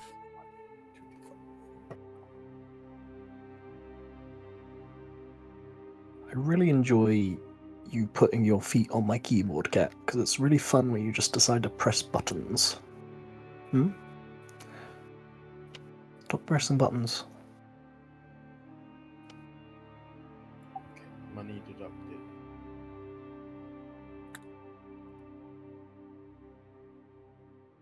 Okay. So, you need to succeed. Blah, blah, blah, blah, blah. You're going to be making an intelligence check. You need to do 3 rolls.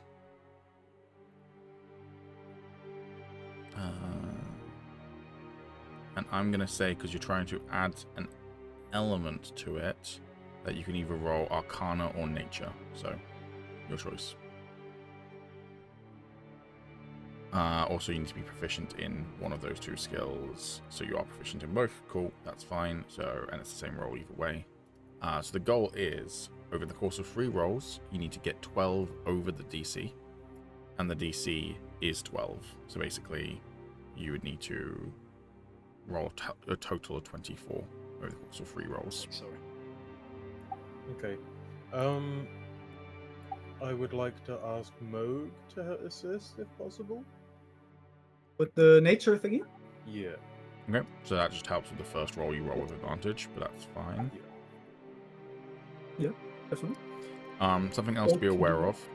The first time you roll a natural 20, you will automatically get to add a benefit of your choice that you know. So basically, if you roll a natural 20 because you're just trying to add a benefit onto this item, it's already enchanted, you will succeed. Oh, okay. Because you only know 1 enhancement, it will just automatically be that 1 at this time. Oh. So if you get a nat 20, you basically automatically succeed what you're trying to do. Okay, sweet. However, if you roll a natural 1, you will add a flaw of your choice. Sorry, I will add a flaw of my choice to the item. And that flaw will be added regardless of whether you succeed the overall roll or not. Oh god, okay. It's only the first time though, so I won't add 3 if you roll 3 nat 1s or something horrible. And then Alright. if you beat the DC by a certain amount, then other stuff might happen. Okay. Let's give it a go. Cool.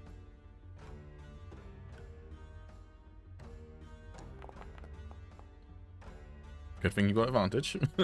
Yep. So the first one is a 20, which is 8 over the goal, so you only need to get 4 more over the course of the next 2 rolls to succeed. Okay. I can choose to use the bonding die after I rolled, right? Yes, because it's a 1d4 bonus. Right, cool, okay. But wouldn't I have to technically use the bonding die if I were to give him the bonus? Yes, you're correct. Isn't that how It that would be Moog choosing to use his bonding die on you Yeah, rather than yeah. the other way around. Yeah, but I can use it on you. Just let me know for what role you want that. So how many do I need? You need 4 over now, because you've already got 8 over. So if you roll a 16 as an example, you've already succeeded.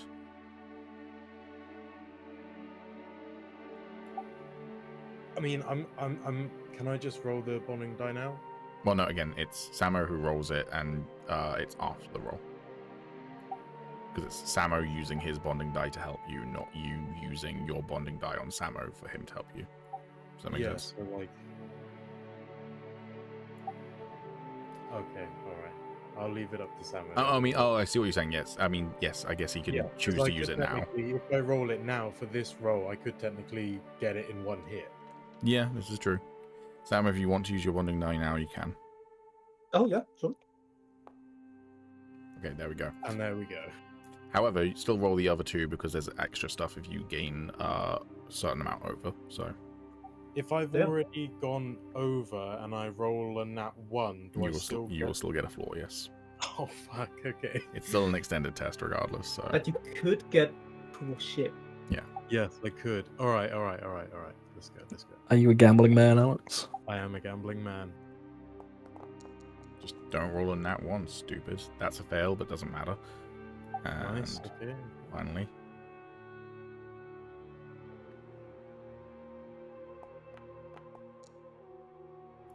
Okay, so the other two would have been fails, but you succeeded on the first roll.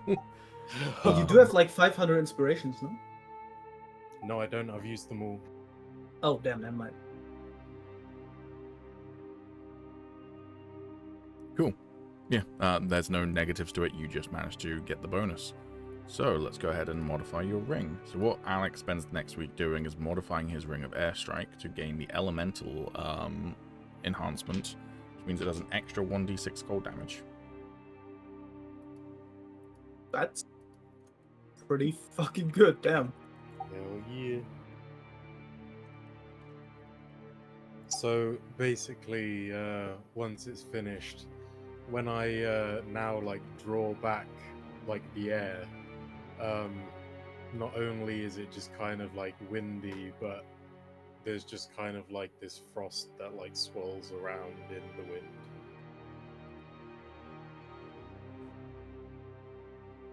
Pretty fucking cool. I might have to look into that as well, damn.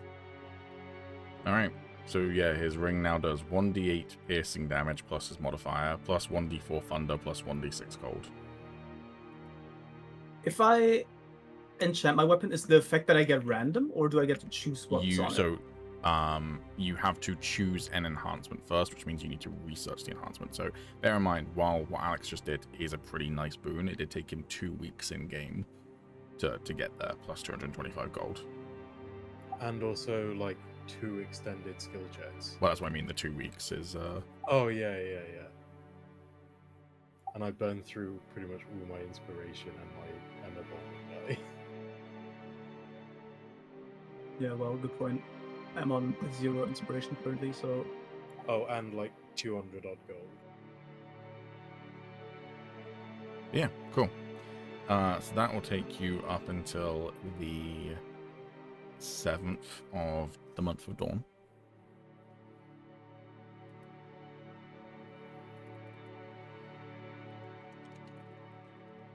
Swag. Where... Alright, Moog, what are you doing over the next week? I was thinking, can I maybe do like a...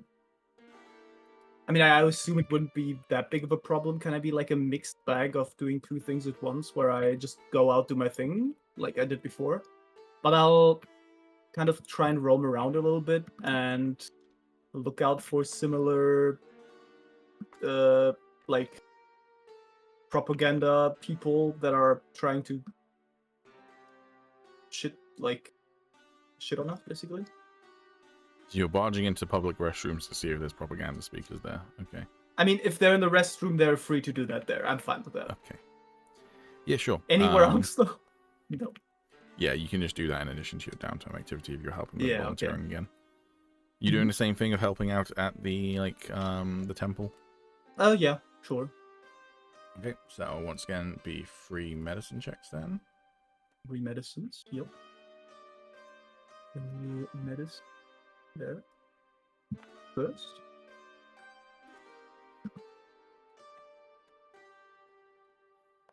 Okay. That's fucking ass. That's impressive. Second one is a fail. First one was a success. And that one is also Wow. a success, but it's only 1 over, so you've totaled 6 over, which is not enough to overall succeed over your downtime activity. You still gain inspiration, but you didn't really help out that much. I'll take the inspiration point.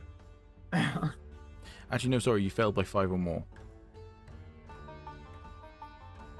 So I don't get inspiration.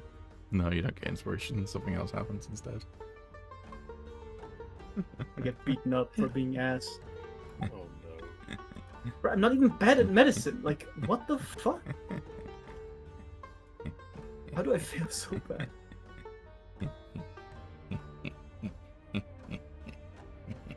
Oh god. I get robbed and I lose all my money.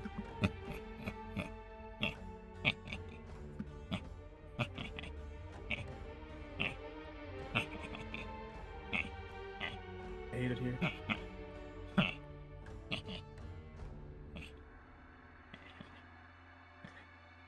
Alright. Between 1 and 18. Here we go.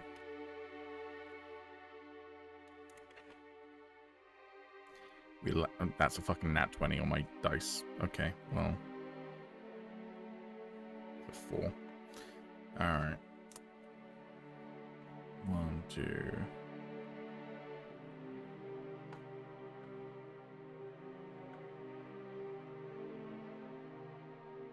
You kind of botched the treatment of one particular person.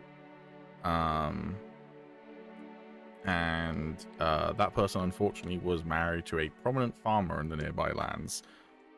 Over the course of the next week, they now talk to their fellow farmers, and you are no longer welcome to easily get crops from them. They'll hike their prices up, and also they won't let you cut across their lands.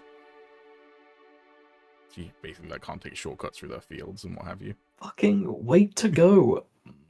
I cast Wall of Fire on his house. Yeah, that Don't make it worse. Okay. Burn it all down. Alright.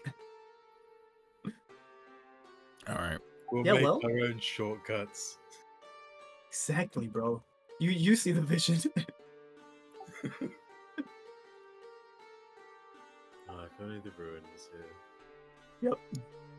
You would be. Alright, what's Agis up to? I'd like to continue with my plan of setting up that apothecary. So you're not doing experimentation this week? No. Okay. No, after I heard what they're doing with the whole trying to turn the people against us, I have changed momentum in my goals.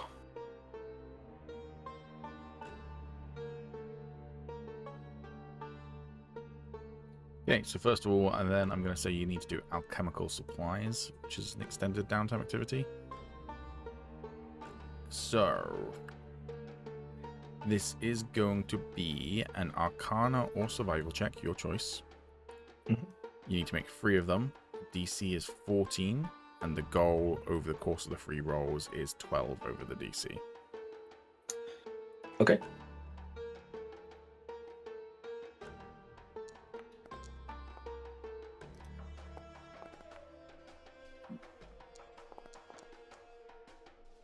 So that is a 3, a 2, and a 3.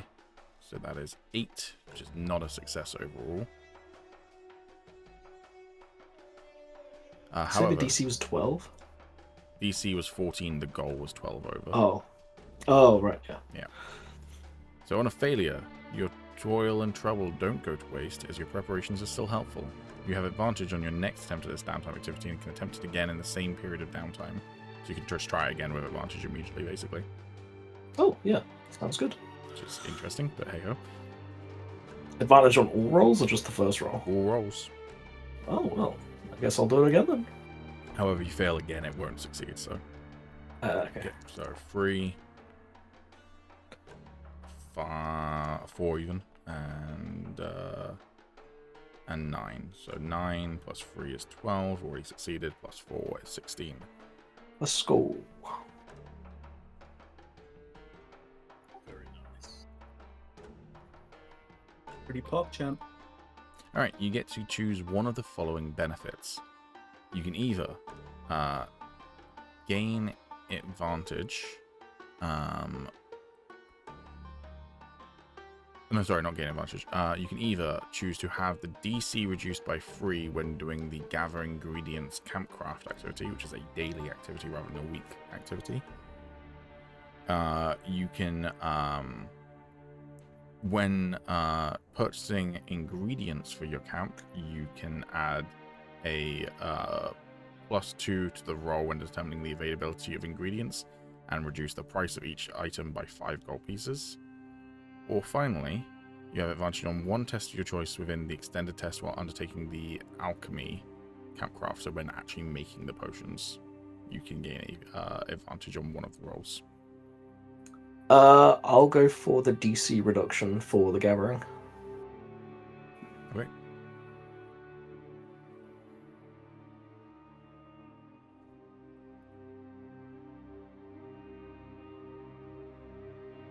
So this is me basically establishing everything, right? Mm-hmm.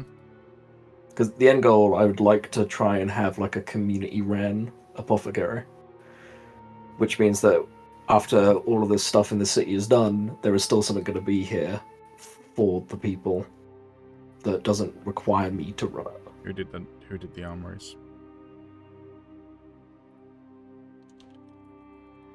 The armor? What? You said for the people. Yeah, okay. I did. At least mentally.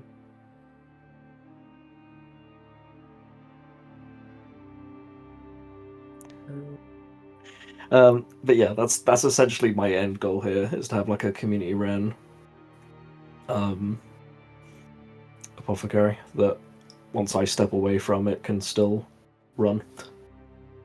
Okie doke. And then Tommy's inconvenient and is a day off kilter.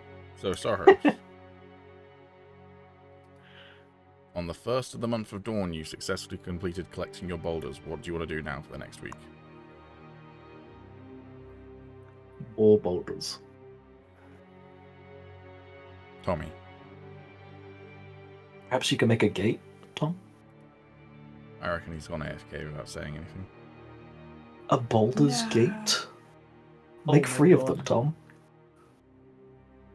That's one hell of a reference, man. She boulders on my gate till I free. Alright then. Me and Alex have been playing again. Yeah, it's been fun. I've been playing again too. Yeah, I don't see myself in the next 10 years having a year where I'm not playing that game. Could die. Well, that will be. Wow. Okay. Yes, that's what we're playing next. I need my divinity itch again. Bro, that shit's... Oh. Whew.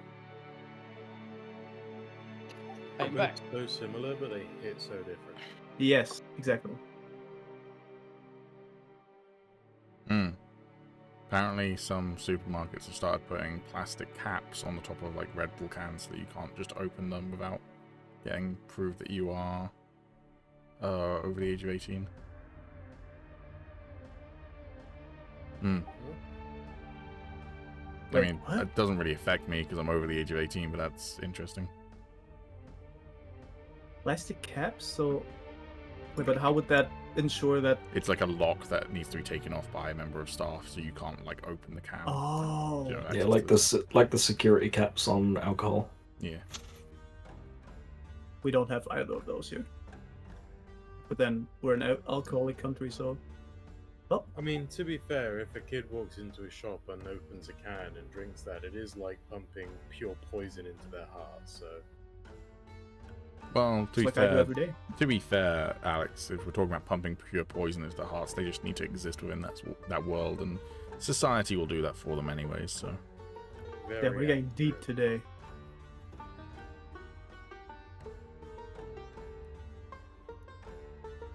she joker on my societal IT.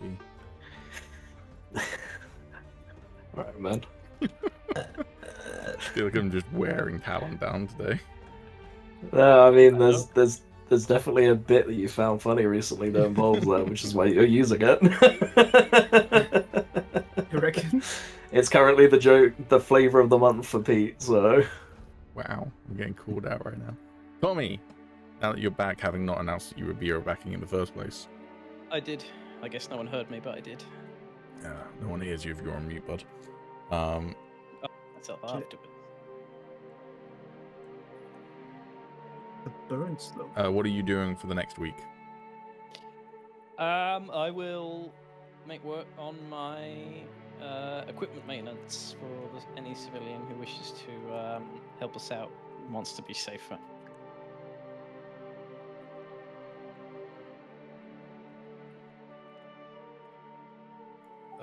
If this is happening after I finish my ring, then I will probably stay and assist. This is not, but you can still assist in terms of giving him advantage on the first roll, because that doesn't affect your downtime.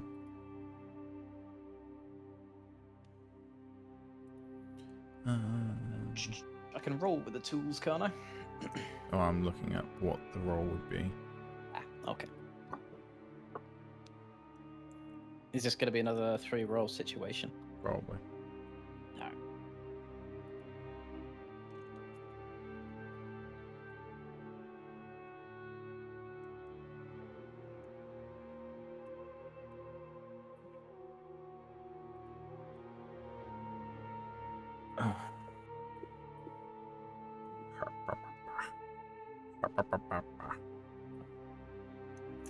good old dog of wisdom.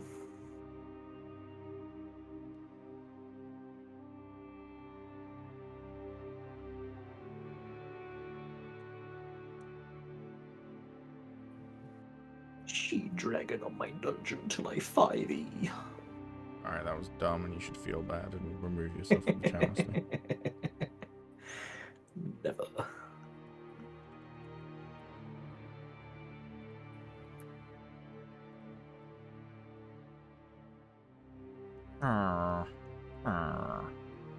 You Minecraft noising right now? Well, I don't know whether the most appropriate one is stock the armory, which feels pretty appropriate, or there was another one that I thought I saw, but now I can't find it. Yo, cat, use both your eyes if you're gonna stare at me, you dumbass. Thank you. That's incredibly rude. I love him. I'd die for this cat, but at the same time, he is dumb as a box of rocks. Yeah, I feel like it's probably stock the armory is the most appropriate one. Also, Calum, I can't believe you say you're a gambling man, yet you've never taken the downtime activity gamble. Agis doesn't gamble. I might be a gambling man. Agis doesn't gamble. Well, he gambles with lives. Especially as the first time Agis witnessed the party gambling, I believe it was the woman that offered, I think most of the people there were cheating. He's saying Agis doesn't gamble whenever he uses the staff for things he shouldn't. Oh yeah, but that's not like, actual gambling. Alright, That stocking makes the sense. armory then. Proficiency with smith tools, access to a well-stocked workshop. Yeah, you got both of those. When an incoming threat endangers the kingdom, there is often a sudden need for armaments. You can work with a group of people to make lots of weapons and armor rapidly by foregoing fancy details and focusing on cost control and function.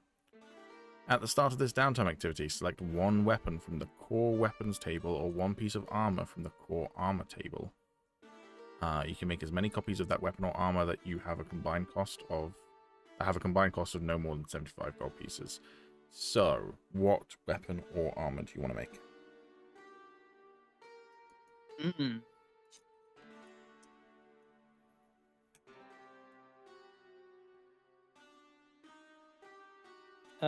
Anyone got any ideas on what the best choice would be? I mean, I'm going to say go with armor because you're currently trying to arm the people that are currently being propagandized, and I don't need to have a revolution right now. Yeah, So, Yeah, I was also just thinking it probably just shows that we're a bit like safety forward, yeah, that's also my thoughts. were there to protect them. So maybe armor. leather armor or something that's, what you say, 75 gold, Pete? 75 gold in total, so you could make 7 sets of leather armor in 1 week. Oh god. Yep.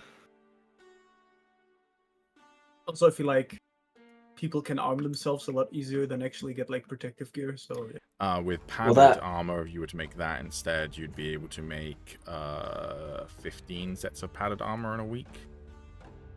And just as like a point of reference, I guess, if you were to make, let's say, hand axes, you'd also be able to make 15 hand axes in a week. Well, it's one of them things of if these guys, being commoners, don't have training with martial weapons, there's no point making them. So you probably want to go for simple. Hand axe is simple. Oh, yeah. So there we go. I was gonna Light say, if you are gonna make hammer, weapons, make simple. Light hammer, as an example, is another simple melee weapon. And you could make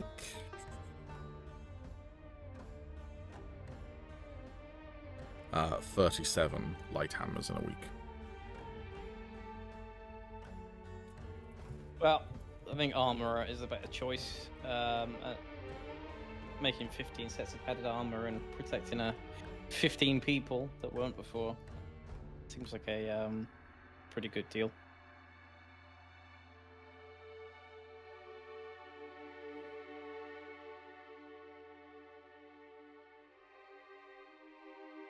See, I choose padded armor.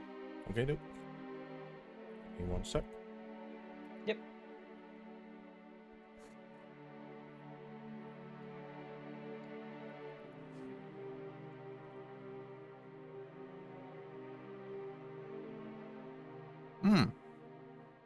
Okay, making it's actually cheaper than selling it, or buying it, which makes sense actually. You can actually make 37 sets of padded armor. Oh. Or you could make 15 sets of leather.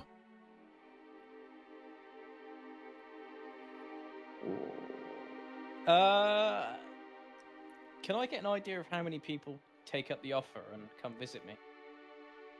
Like how busy it looks initially. Roll me a persuasion check with advantage because of Luft doing the sign for you.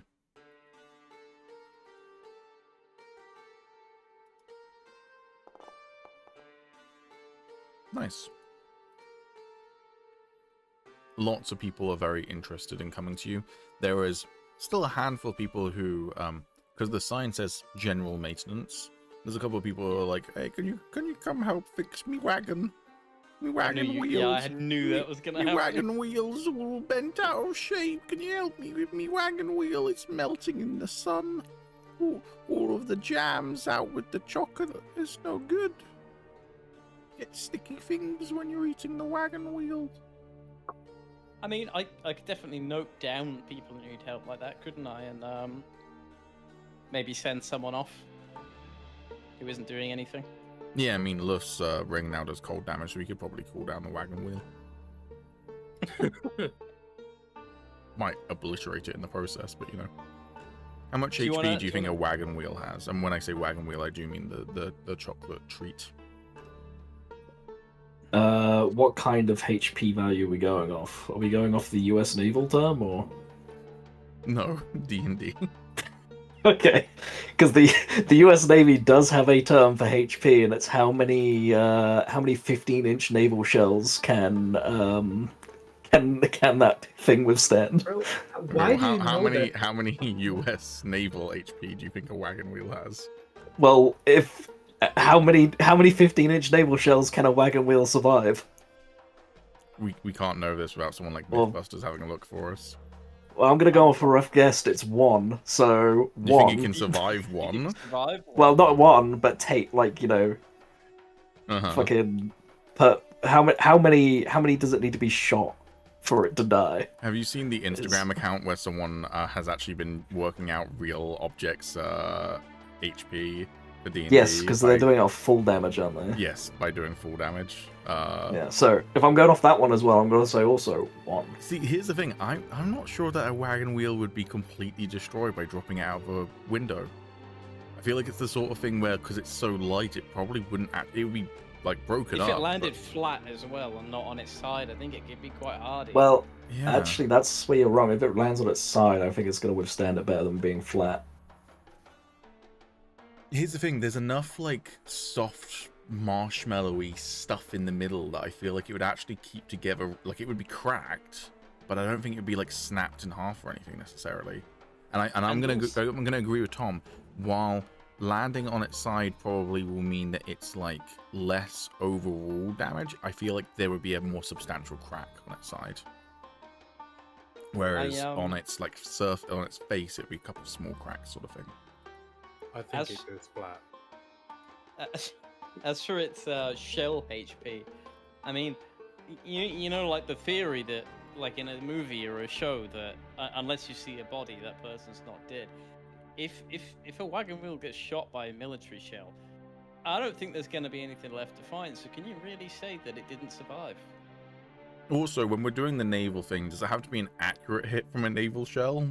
Or does it just have to be how many it takes to kill it? Because a wagon wheel is a small enough target, it might take like 15 shots to actually hit it. I'm gonna let you know right now. Naval shells that size, the impact isn't just from like the shell hitting. It's most of the shit around it as well. Either way, my answer is 1. So we've got 1 HP.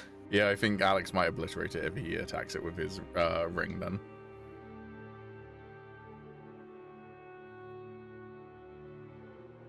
Well, I'm glad we worked that out. I don't know, if you're talking actual wagon wheel, Oh my god. I don't know, I'd make that probably like half of a door HP, like wooden door. It's wood.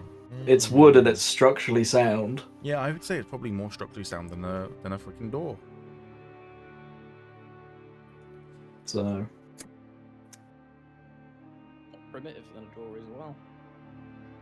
I feel like if you try to like split a wheel with an axe versus a door, the wheel's probably going to take more hits. I don't know. it'll probably definitely take more hits, but it won't be functional. Okay, but is HP function or is it breaking? No, I know what you mean, but that's the point I'm getting at. But there's no like. I think we should stop having this conversation because if not, we're gonna be an hour. I'm calling it now. That's the time. Okay. Do you want to stick with me and kind of like take note of things that people need help with in case they think I'm there for handyman work?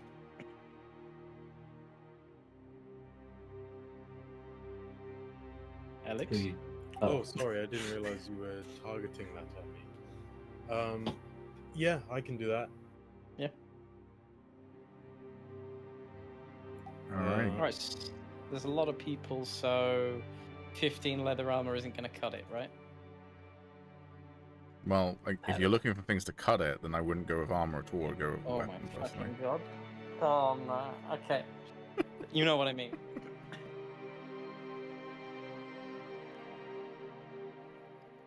So 37 padded then? Yeah. I'll go with that. Okay. So, you will make 3 strength or dexterity Smith's Tools checks, so Smith Tools with strength or dexterity. The goal is, with padded armor, the DC is 9, and you need to get 10 over the DC over the course of 3 rolls. So in other words, a 19 in total over the course of 3 rolls.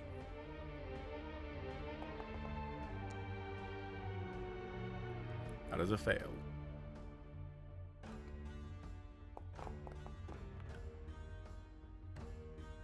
Okay, that is 9 over. You need to get 1 more. Okay, that is a success. Wait. So, if you got 9 over in the first one, and then 11 over in the second one, so that's 20 over. The goal originally was 10 over. So you are 10 or more above the goal as well. Then you have created 50 more copies of the weapon or armor, rounded down. So that would be an extra 18 on top of that.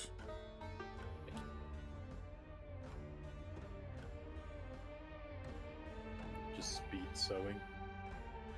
Just imagine Sorrow's sat with like some small rectangular glasses on as he sat at a sewing machine.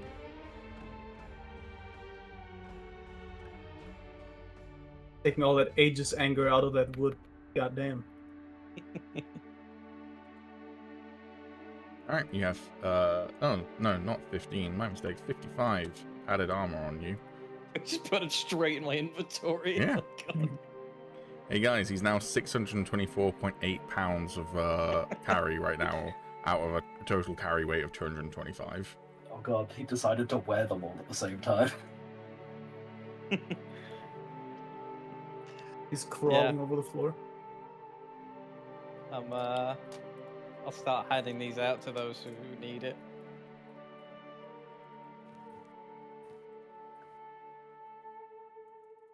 It's actually a good point.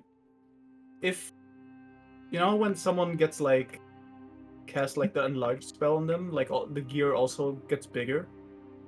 Do the items in their inventory also get bigger?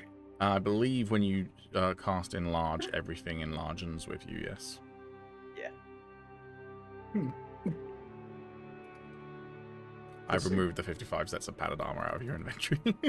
Thank you. This is the future you chose. Hi, cat. Have you come to bother me? Yeah, it's my microphone you're rubbing up against. Don't do that, please. Do we have like a symbol or anything? Nope. No. Damn. That's actually a good point. You gonna trademark the fucking padded armor? Well, I was thinking maybe it'd be a good idea to put a little symbol on there. Soros just starts adding a Nike swoosh to every single set of padded armor. Yo, Nike should sponsor us with that. I mean, that joke was stolen from A Knight's Tale, so it's not an original. That they still should sponsor us. Okay, sure. The slogan will be "My people." Am I people?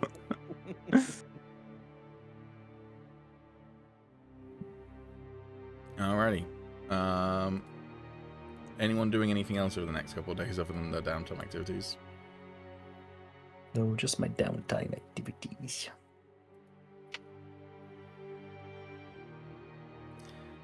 Alrighty. Can everyone roll me a perception check on the 4th of the month of Dawn? Oh golly gee, the orcs are coming.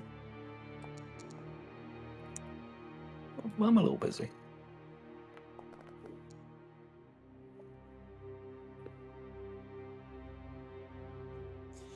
Moog is indeed correct, interestingly. While out and about helping Mo, you see a large commotion as, yeah, indeed. An entire fucking army shows up at the city. The good news is they don't appear to be invading the city. A good start.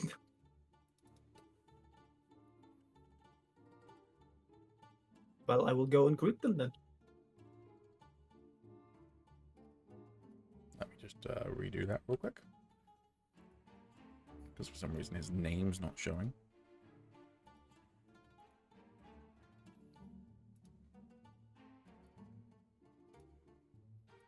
This is too whimsical. We need...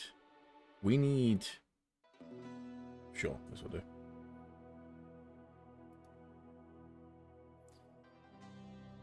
Yeah, riding on horseback comes gallivanting in King Holg Jaggedjaw, the king of the orcs who you met at this point months ago. I don't actually remember when you were in Stone Bay, but it was at least a month ago, probably longer. Yeah, definitely more, yeah. I mean, I can go look back in the calendar.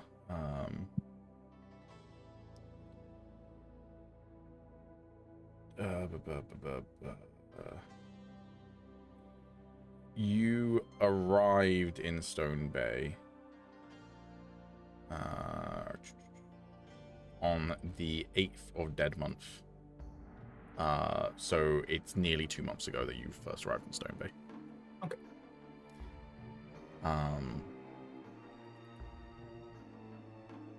So yeah, he comes riding in with. Gonna see if I can quickly grab a couple of NPCs. And yeah, making quite a commotion because people weren't really expecting. Reinforcements. Yeah. Hey, question for y'all. Mm-hmm. What the fuck happened to Goldtooth? He went with the Ruined. Oh, Yeah, okay, over the okay, road. cool. Sorry, I opened up a map that had Goldtooth on it. I was just like, has he been here the entire time and I just forgot about it? Hey guys, what happened to that NPC I gave you? There's just the moment of fear of me being like, have I been a dumb fuck? And if so, in which way have I been a dumb fuck? He has been Nah, T-posing for months. he went with the now. ruined. Yeah. That's fine then.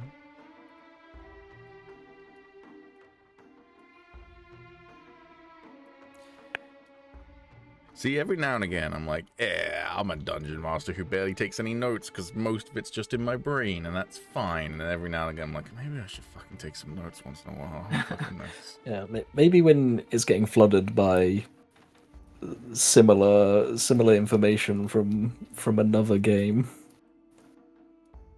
What do you mean? You know, all that lore in your head that you need to remember. Well, yeah, but it's a D&D world I've been running for years. I think I remember my own lore for the most part. All right. These are the main NPCs, so the orcs alongside the king. So yeah, they all come riding on horseback, followed by a huge number of soldiers. What are y'all? Well, not y'all because it's only Moog right now. What's Moog's reaction? I'll look happy and satisfied more than scared. I'm like, yeah, we can work with that kind of deal.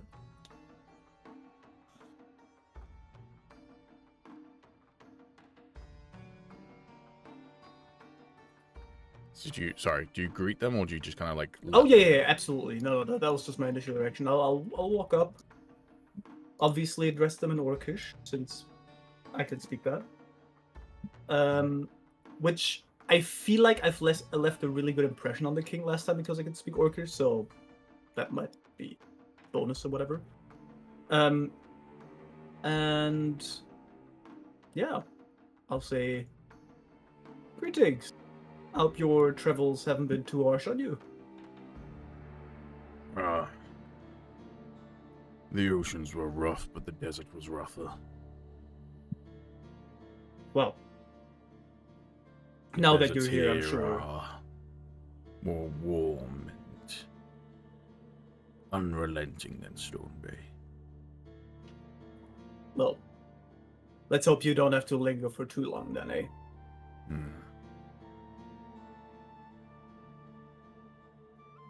Shall I guide you to the palace? Yes, although I doubt the palace is big enough to hold all of my army. Sure. I mean, you could park them. I don't know how many sleeping quarters your ship has. Well, the ships would Who be can- back at the ocean. Right. Oris is not a port city, so you are several days away from wherever they dock their ship. Oh, okay. So they actually walked into the city, basically. They've traveled several days by foot, yes. Oh, okay. Do I know, like, if I had to guess how many orcs I see at least? Can I get, like, a rough estimate of how many we got? I believe I promised you several hundred troops. Okay. Yeah, because I didn't think it originally was going to be that many until I negotiated further with them. I mean, I know the palace itself doesn't have that much space. How about the space around it, though?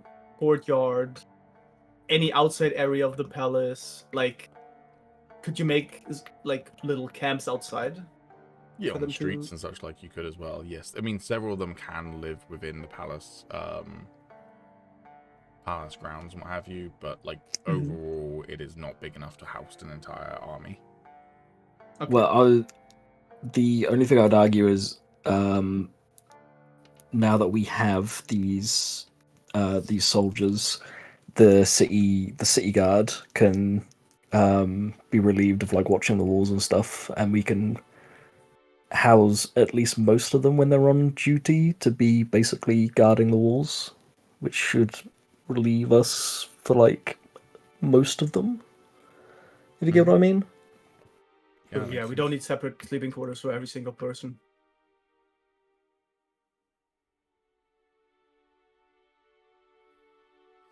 How about your troops get a rough look at the area and I show you the palace. We can talk about the specifics there. Very well. Make yourselves at home, men, he says, calling out to the army immediately behind him, and then that message spreads out. Troops start to wander off on their own, and possibly part of you is worried, like, is this like, are they under control? Like, are they gonna they're gonna be available if we need them, sort of thing? Yeah, that being said, I'm not gonna push that just yet. I'll just lead the king to the palace for now. All right. You arrive at the palace. Anyone who wants to be present for this conversation can be here.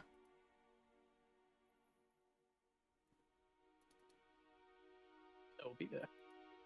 Yeah, I'll be there. I'll probably arrive a bit late because I'd be in town for my downtime stuff. So I'll be there.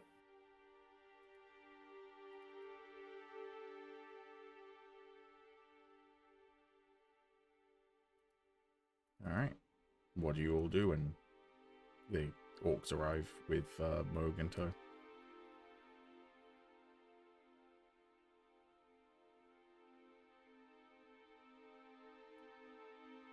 I should warn you, maybe there is a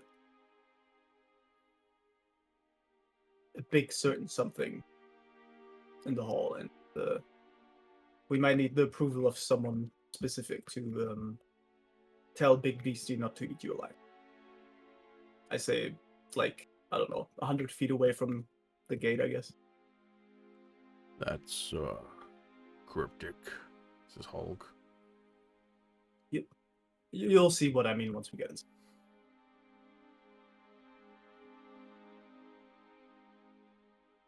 Very well.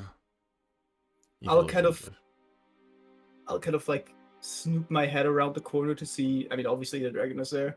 Mm-hmm. If Celeste is anywhere to see, so you can tell the dragon off, I guess. Celeste is not.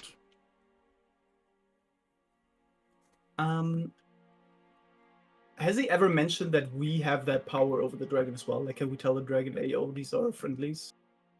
Don't eat? Do you speak Draconic? Don't. You can try and communicate with the dragon if you want him in common. Yeah,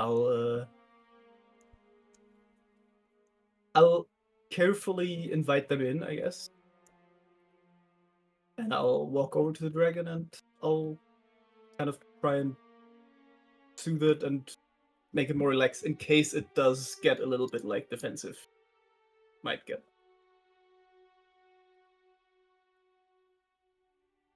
Okay, and what do you say to her? I'll say, considering my character, I would assume doesn't really have the best expertise with dragons. It's okay. These are our friends. They're helping us. You have to worry about them. I'll kind of pet her on the head.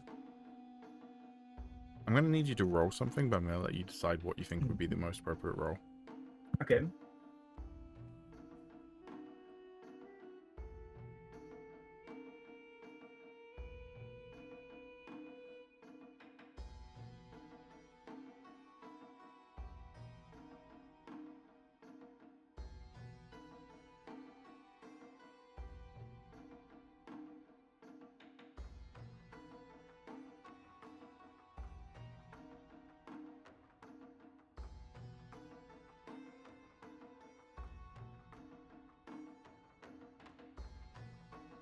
So what are you rolling? Oh wait, I thought you were giving me a No. thing. I think just animal handling makes Okay. the most sense. Go ahead and roll me Yes. animal handling with disadvantage. Hell yeah. This isn't good.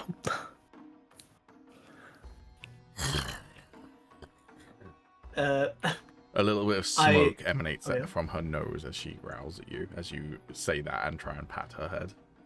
is she growling at me or at Yes. them? Is Luft around by any chance? That is up to Luft. Yeah, I'll probably be around. I'll look over to him, my eyes very much shut open, and I'll like nod towards the dragon a bit. I'll just sort of like walk over and I'll just put my hand on like her back. I won't like do anything. I'll just sort of stand there reassuringly. Okay. I'm going to need a roll from you. You can decide what roll you think is most appropriate.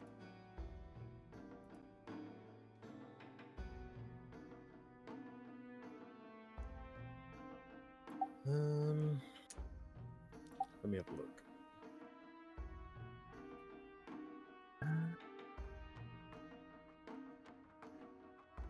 Oh yeah, I have to get rid of my fucking bonding die with Luft. Oop.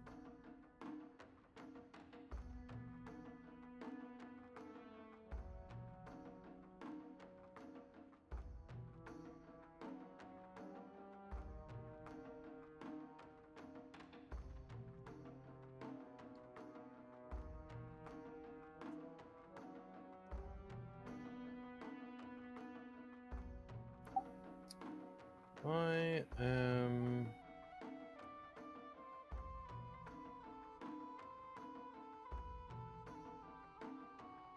I'm just gonna roll nature. It's all encompassing. All right.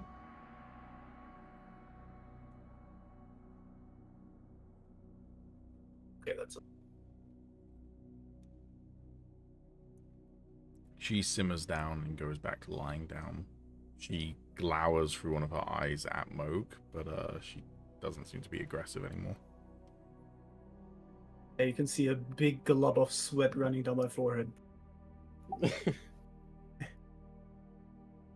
Whew. Right, well. I think you were here.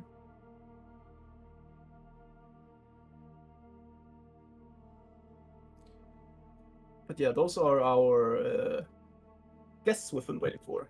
And I'll turn around, considering Luft hasn't actually met them yet.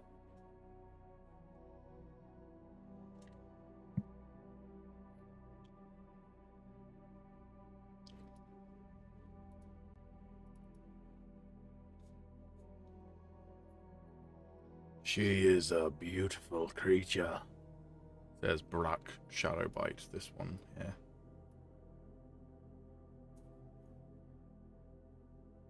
And he takes a step into the room properly.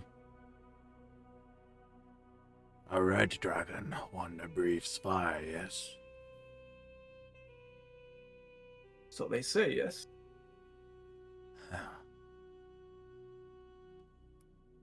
What did you do to bend her to your will?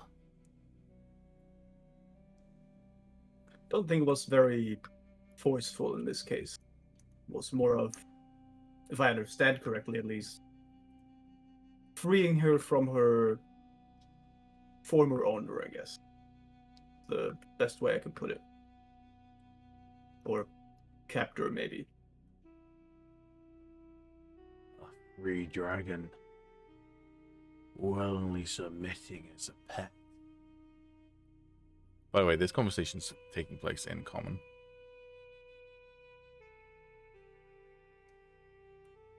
Yeah, you see, most dragons you know of, they're not doing what they're doing because they want, because they're forced. I didn't know this prior to all of this either. Don't think it's quite common knowledge, actually. This one might be the only free dragon out there.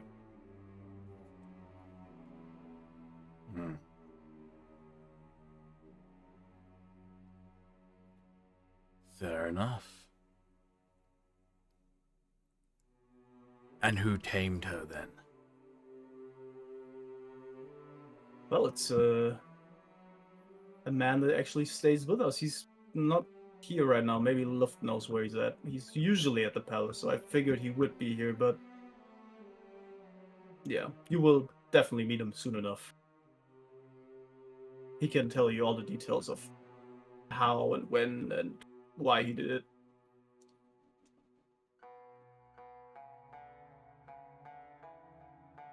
I'll be most intrigued to that conversation, he says with a smile. Now, Can I roll insight on him to see, like, maybe his intentions with the dragon, perhaps? 13 is great, I guess.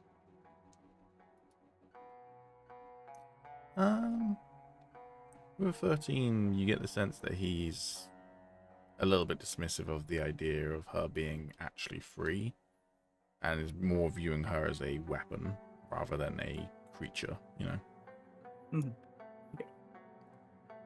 Now, I imagine fancy shindig like this,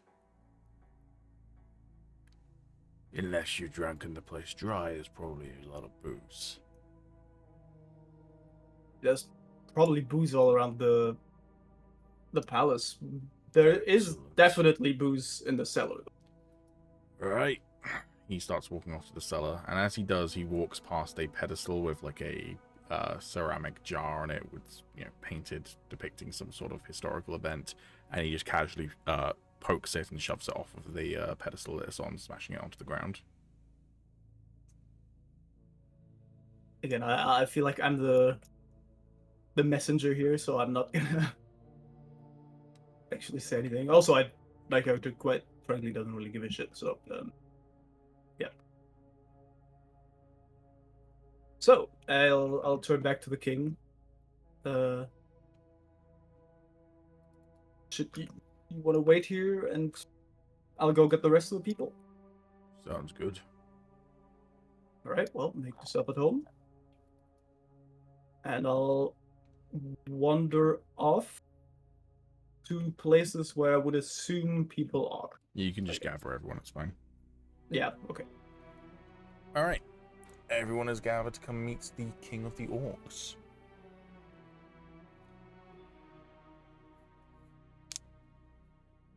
Anyone want to lead? I think Agis should, seeing as he got off with him, didn't he? That's a bad choice of words. He got him off. Is what you're saying. Yeah. Orcish custom. Yeah, I mean, there'll be probably a few moments that pass once everyone's there, as I then run into the palace. Ooh, I got us here as quick as I could. Ooh, I'm not late, am I? You're still fine, I would say. Ooh. I mean, once I spot the king, I'll we'll go up King Hole. It's nice to see. Hey, just for them. Good to see you too. He offers out his hand. Yeah, give it a shake. Wow. Well, have introductions been made yet, or have I arrived just in time? Just in time. Though we've met your dragon. Yes, well,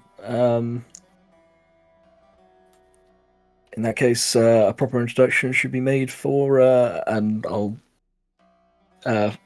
sort of, it might take me a second to, find him, but then I'll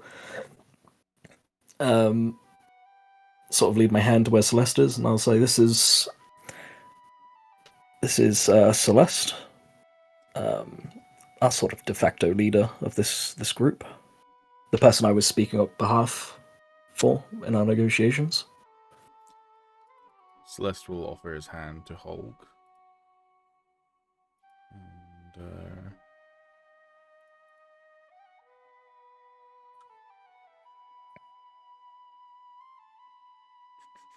give me 1 second.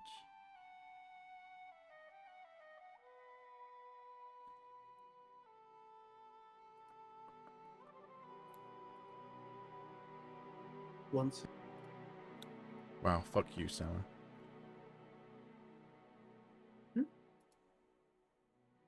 Damn.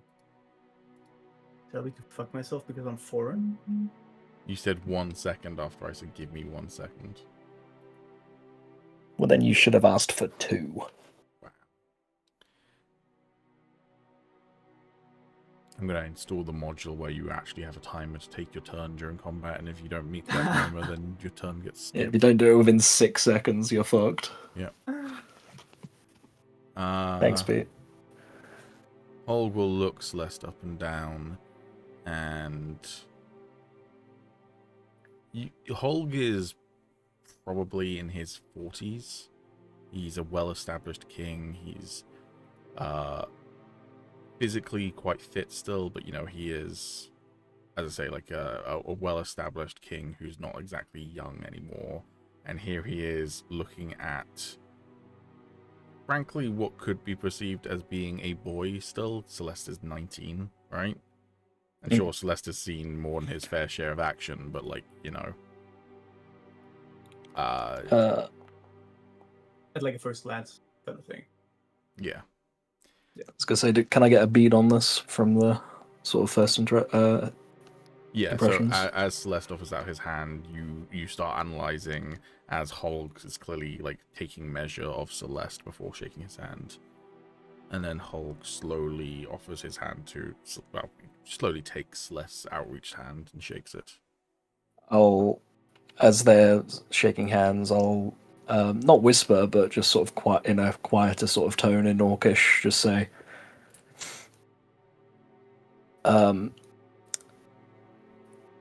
you may not think he's much of anything, but you thought the same of me when we first met. He looks over to you fully and just silently gives you a nod, and then will shake Celeste's hand. A pleasure to meet you.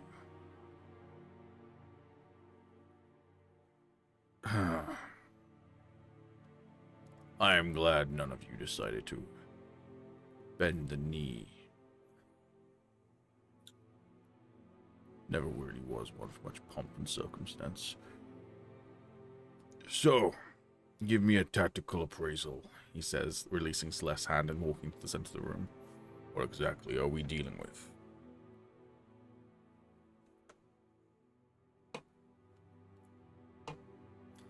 Well, says Celeste, the rest is planning an invasion, a siege. They want to claim the city from us. We've managed to delay that, probably for a few weeks more at the very least, by destroying their siege weaponry. But they know this city better than us. It's defendable, but they might know ways in, ways out, places to target, that sort of thing. Ultimately, we're fighting them on their home turf. And what about allies? Oh, we've just walked an army into the city. What have they got? Well, funnily enough, we may or may not have had a little talk 2 weeks ago now. With the king, who brought along, who's in what? What's his face? What, the King of Rest? No, well, I'm the King of Rest, but I'm thinking of fucking that's it. Who brought along Zebuth as a instigator? Is it instigator? Mediary.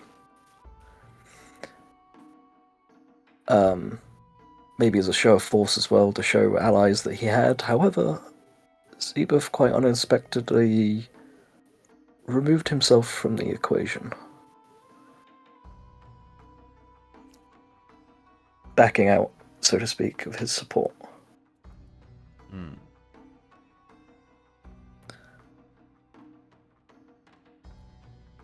So essentially, the king is on his own. Not to say that still isn't quite a daunting thing. I believe Moog has more of an idea on their numbers and the equipment they possess.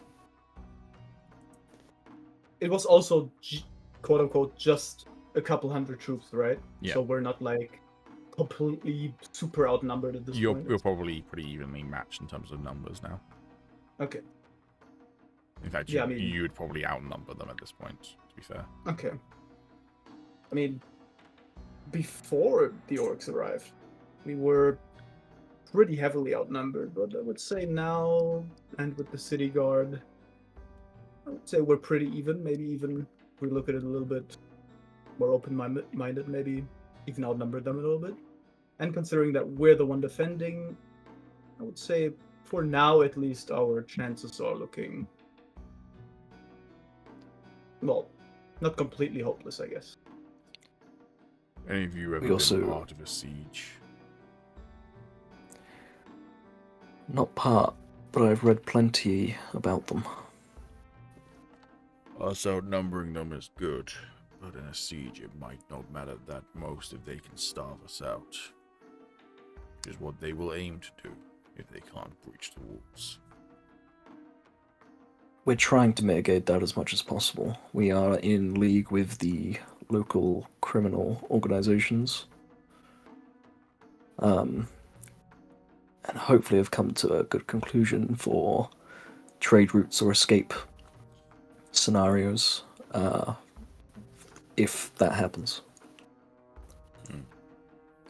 The problem with war, rather than battles, war tends to be one of attrition. If you can make it something where a decisive victory in battle can turn the tide of the war, sometimes that's the best option. A gamble, yes, but you could choose to fight them in the open fields. If we outnumber them, we could beat them before they even lay siege to the city. If we let them lay siege, as you have said, he gestures to Celeste, they may know areas to attack that we might not know to defend. Furthermore, they don't need to throw everything they have at us in one go.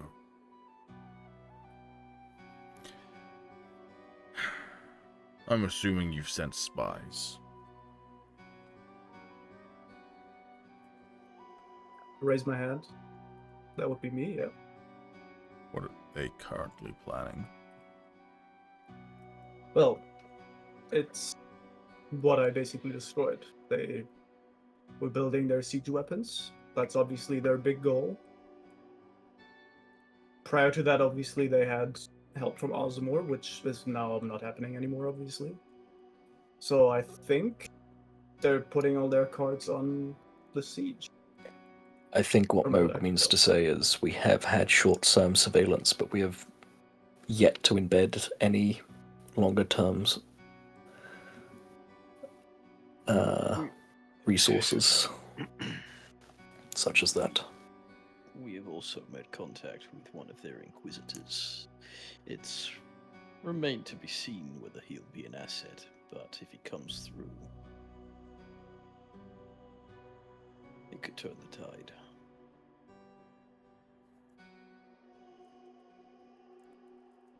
Huh. Let me ask you a question. Who is that directed at? Just the group in general.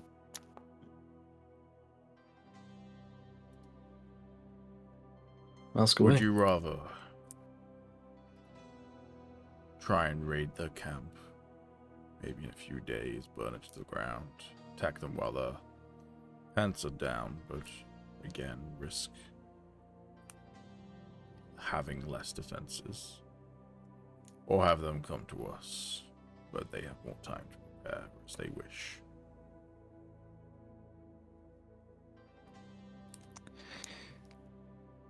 Would you feel to a combination of both? Now that you're here, perhaps some cavalry strikes. Nip them while they're desperate. Lure them in.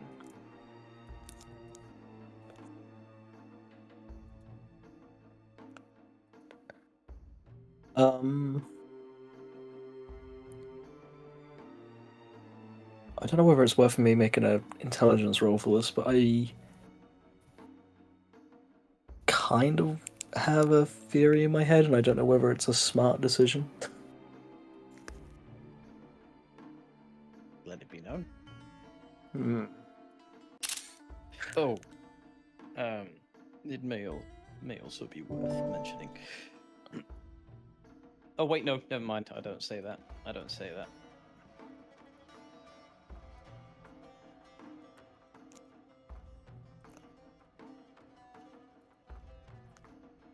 Alright, okay, so...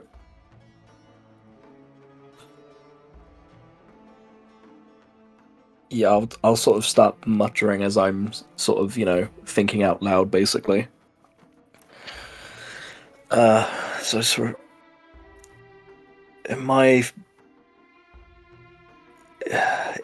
what I'm thinking is, with them now starting a propaganda campaign against us to try and sway the people, the reinforcements just arriving, and hopefully the army is a little bit more diminished from us destroying the siege engines and them having to, send back for more. Might be best to attack now. I agree. We shouldn't give them time. However, they're probably held up in a defended area themselves. Not as defended as us, but... You have a dragon.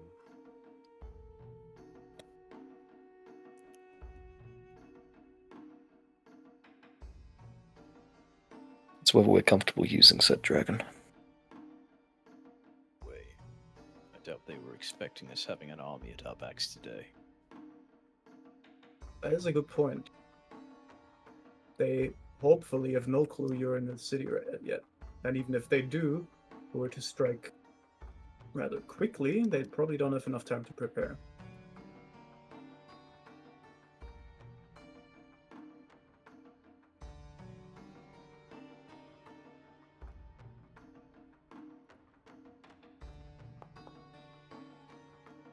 Let me ask you all a question. As some of you are probably newer to warfare, it is not the same as battles. But, my kind, and yours, he says, looking at you, Cyrus, but we have a lot of experience with war. What is the goal of war rather than battle?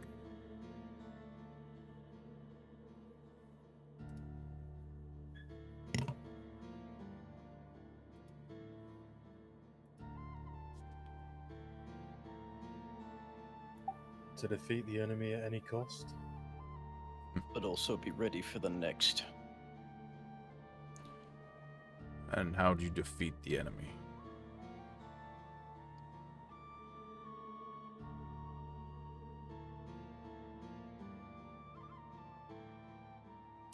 Breaking their will to fight, I suppose. Until...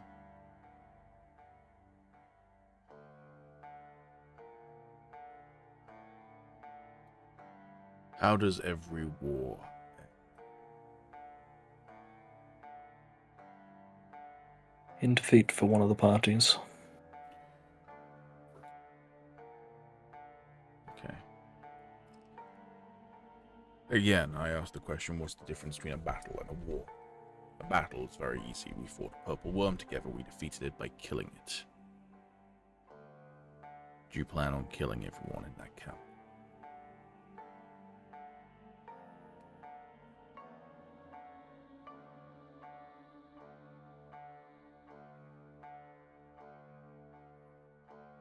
It's not our main objective, I would say.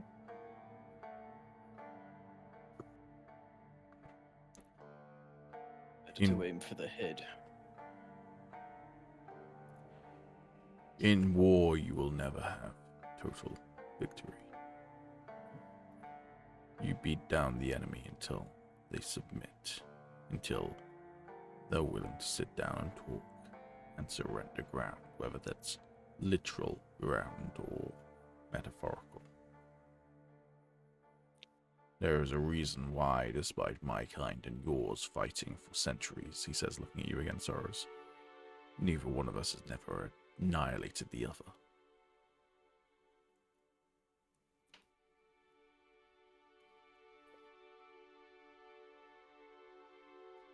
So, Good point. What are the terms between Tiefling and Orcs in this current era? it's not exactly peace, but it's not active warfare either. It's skirmishes occasionally, when basically territory overlaps too close to each other. Yeah. So, Tieflings will set up a new settlement too close to the Orcs, and the Orcs will go fuck you and raid that settlement, sort of thing, and vice versa. Yeah. So the king that we're fighting against is the king of Oris and Varese, right? Yeah, he's the king. He's the king of the Kingdom of Varese, of which Oris is the second major city. Oh, right, okay. Wait, so is Varese? Varese is the capital. Oris major- is. Sorry, you were asking a question. Sorry, I interrupted. Yeah, you answered it anyway. It's the capital.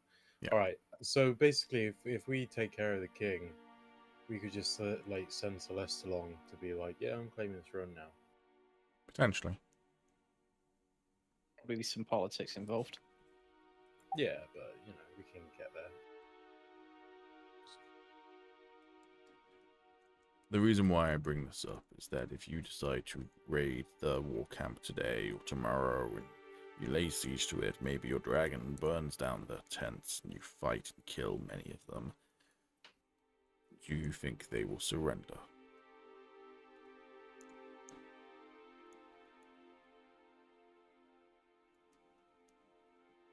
Most likely not.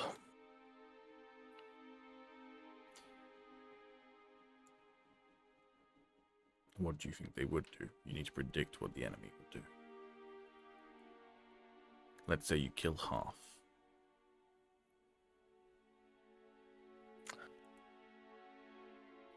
Can I don't know whether I need to roll a history for this or maybe an insight, but from the brief time we spoke to the king, is it fair to say that this man is probably not going to surrender until the very last moment? Does he seem sort of that arrogant? Go ahead and roll me an insight.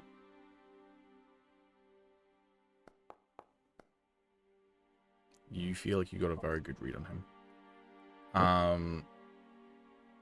He's also young and brash, probably feels like he has something to prove. But at the same time, you don't get the sense that he would be willing to go to war over ideals.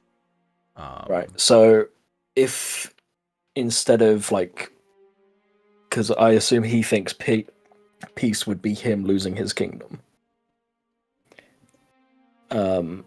But seeing as he's young and brash and probably still very ambitious, maybe not so much as a white peace, but more in a peace deal. Basically, he still run the kingdom, but he basically will swear fealty or ally with us. Good work, but at the moment he doesn't respect you or. Well, I say that mainly for the fact that after him losing Zebuff and their support, and him now basically being on his own, whether he would lean a bit more to the fact that we could at least try and stop, this a lot of this bloodshed happening, and well, I don't know, we'll see. Yeah, the problem is though, as soon as we let him go back to ruling, he'll just run along back to Azamor and be like, haha, they didn't crumble my kingdom, now come and help me destroy them. Yeah, remember the other thing that's in this equation is that he has heard a prophecy that's basically in his mind saying that if he doesn't defeat Celeste, Celeste will bring ruin to his kingdom. But I mean, especially with what Ziva was saying, which was just he is going to, take over a kingdom, and then says that he doesn't want it to be his, which is why he's leaving. Yeah. We could then also still argue the point of, if you join us, you can keep your kingdom. We'll just fucking go over to... Again, the prophecy is that Celeste will cause the fall of a great kingdom. Yeah. That's what I mean. Like, Zebeth left it as very ambiguous and said, well, he just needs to, overthrow a great kingdom, so I don't want it to be ours. But then we could sort of flip that on its head and say, hey, you can keep your kingdom, and we'll this prophecy could be passed on to another, if you know what I mean. Mm-hmm. Yeah, but again, once we just keep him on throne, what's to stop him from just going back to Osmore? Because once the orcs leave, trying to get them all back and us all back to try and get it back again would be a massive bloody pain. And that His would own give him way more hubris. time to get back, to Arzamor. And as we said, Zebeth is waiting basically to see if this kingdom gets taken down, because that means if this one gets taken down, in his mind, his kingdom is safe. But if we just pass it along back to the original king and this one doesn't tumble, that means he's probably going to feel like he's under threat again, because now it leaves his kingdom open to crumble. So then he'll probably just side with the king again and come for us. But he knows that Celeste has got to be the one to crumble a kingdom.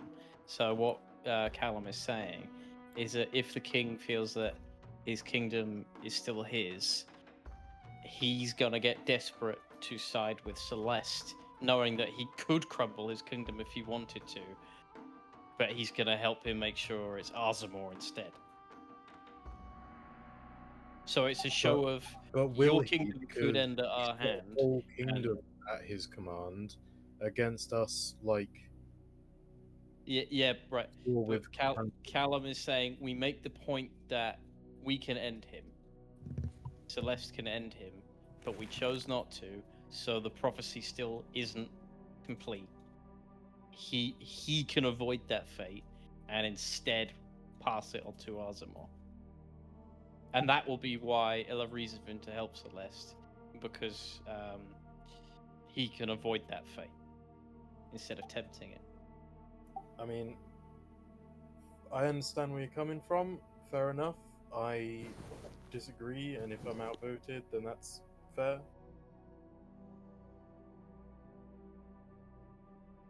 I think we've already proven that he just won't do that, because Calum got a nat 20 earlier, and he literally said he got a very perfect read on him, which is that he's arrogant to the last.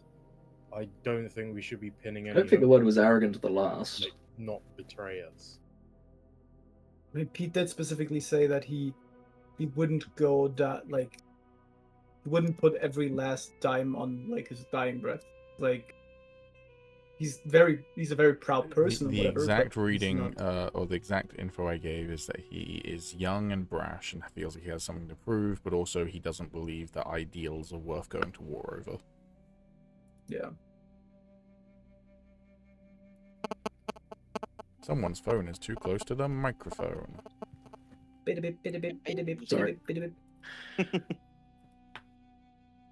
bit of nostalgia every time I hear that. Yep.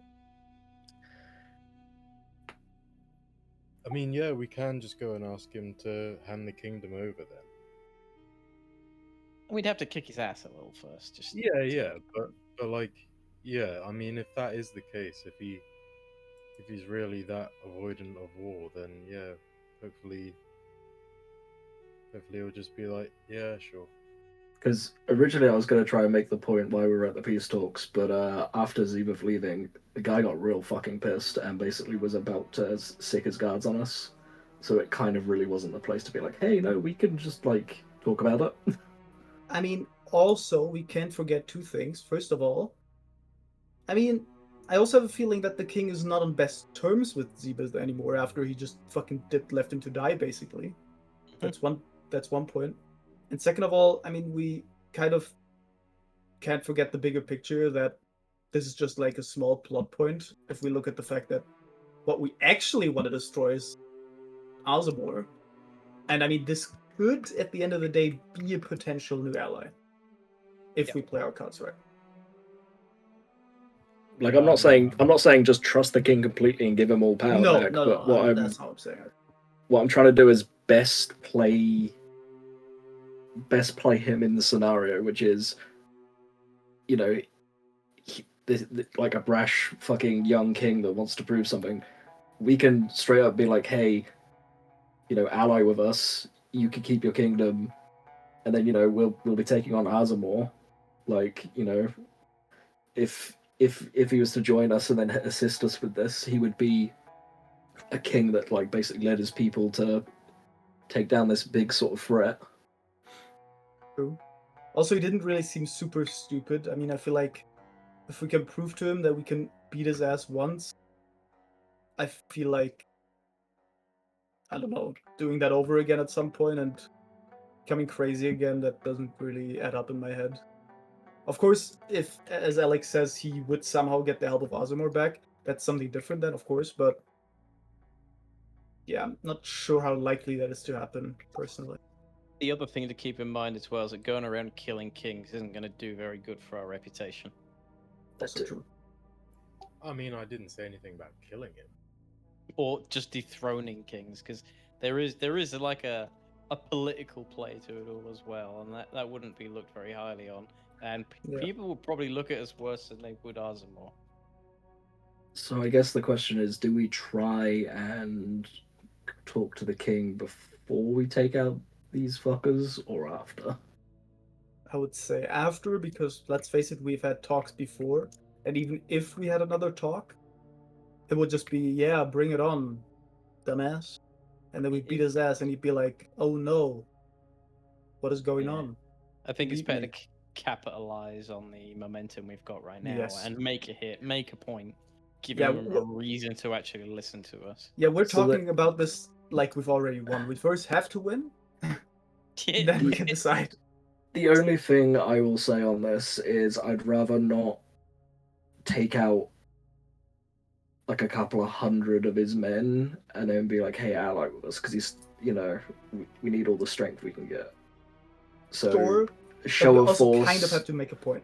Yeah, a show of force of us with our army, because then there's not, as I said, there's nothing for us to like enforce our own like strength after the fact, you know, like nothing to keep him in line if he does want to go against us.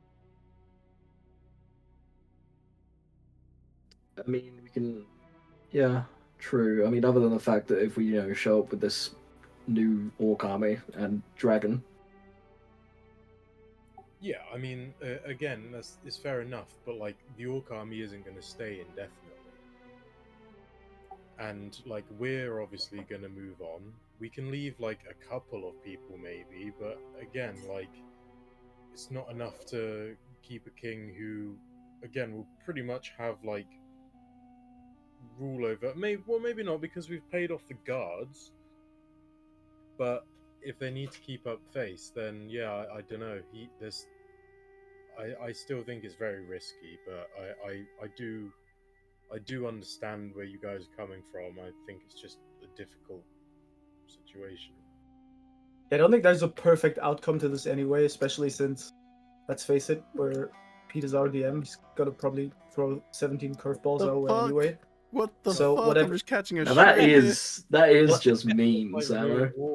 Whatever you're planning right now, like I completely trust Pete's characters.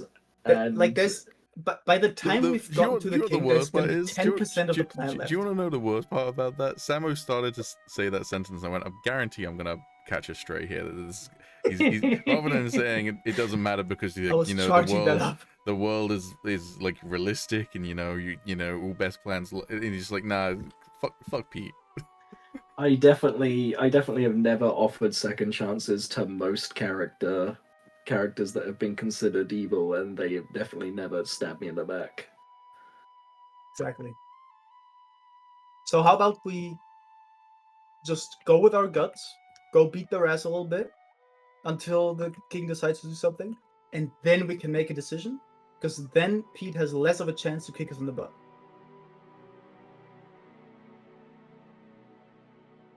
There were Sounds like cameras great on right idea.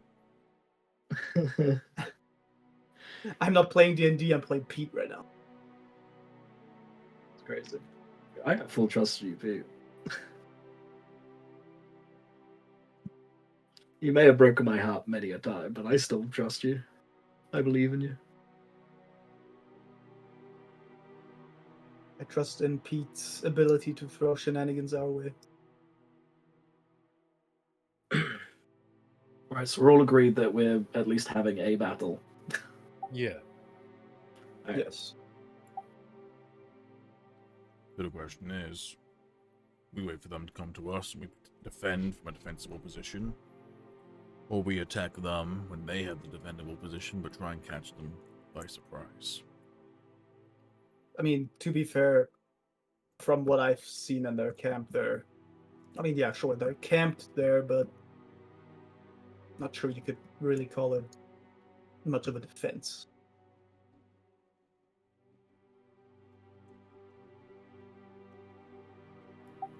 Should we Especially since, maybe try and but send a few units around the sides as well, just to cut off any chance of escape? yeah, that makes sense.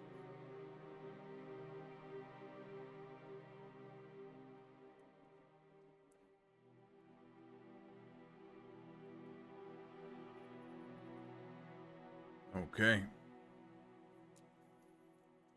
So, they almost certainly will have heard that we arrived. Hard to Probably. smuggle an army into a city.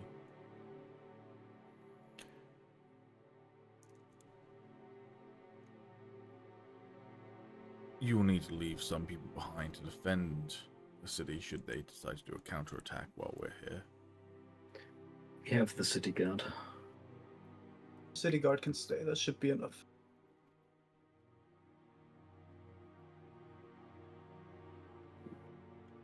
And how many people here are you willing to commit to that fight? Does he mean people present in this room right now? Yeah, basically saying, are you going all in with Yeah. your companions, your dragon, etc.? I mean, I want to say I'll leave it to Celeste, whoever wants to bring the dragon, but at the same time, it'll be pretty cool to have a dragon. Yeah, true. Was that an say that in-character in comment character. from Agis? I mean, Yeah, I'll pretty cool to have a basically dragon. say, yeah, I'll go, yeah, I mean, I think, so, like, the only person that's going to be able to get this dragon to come to this battle will probably be Celeste, and then I'll just let everybody else be like, but it'd be pretty cool to see the dragon in action. You probably say that a little louder than you intended as well. It would probably help with breaking their morale, the Celeste folding his arms. That's very true. And growing your legend. Also true.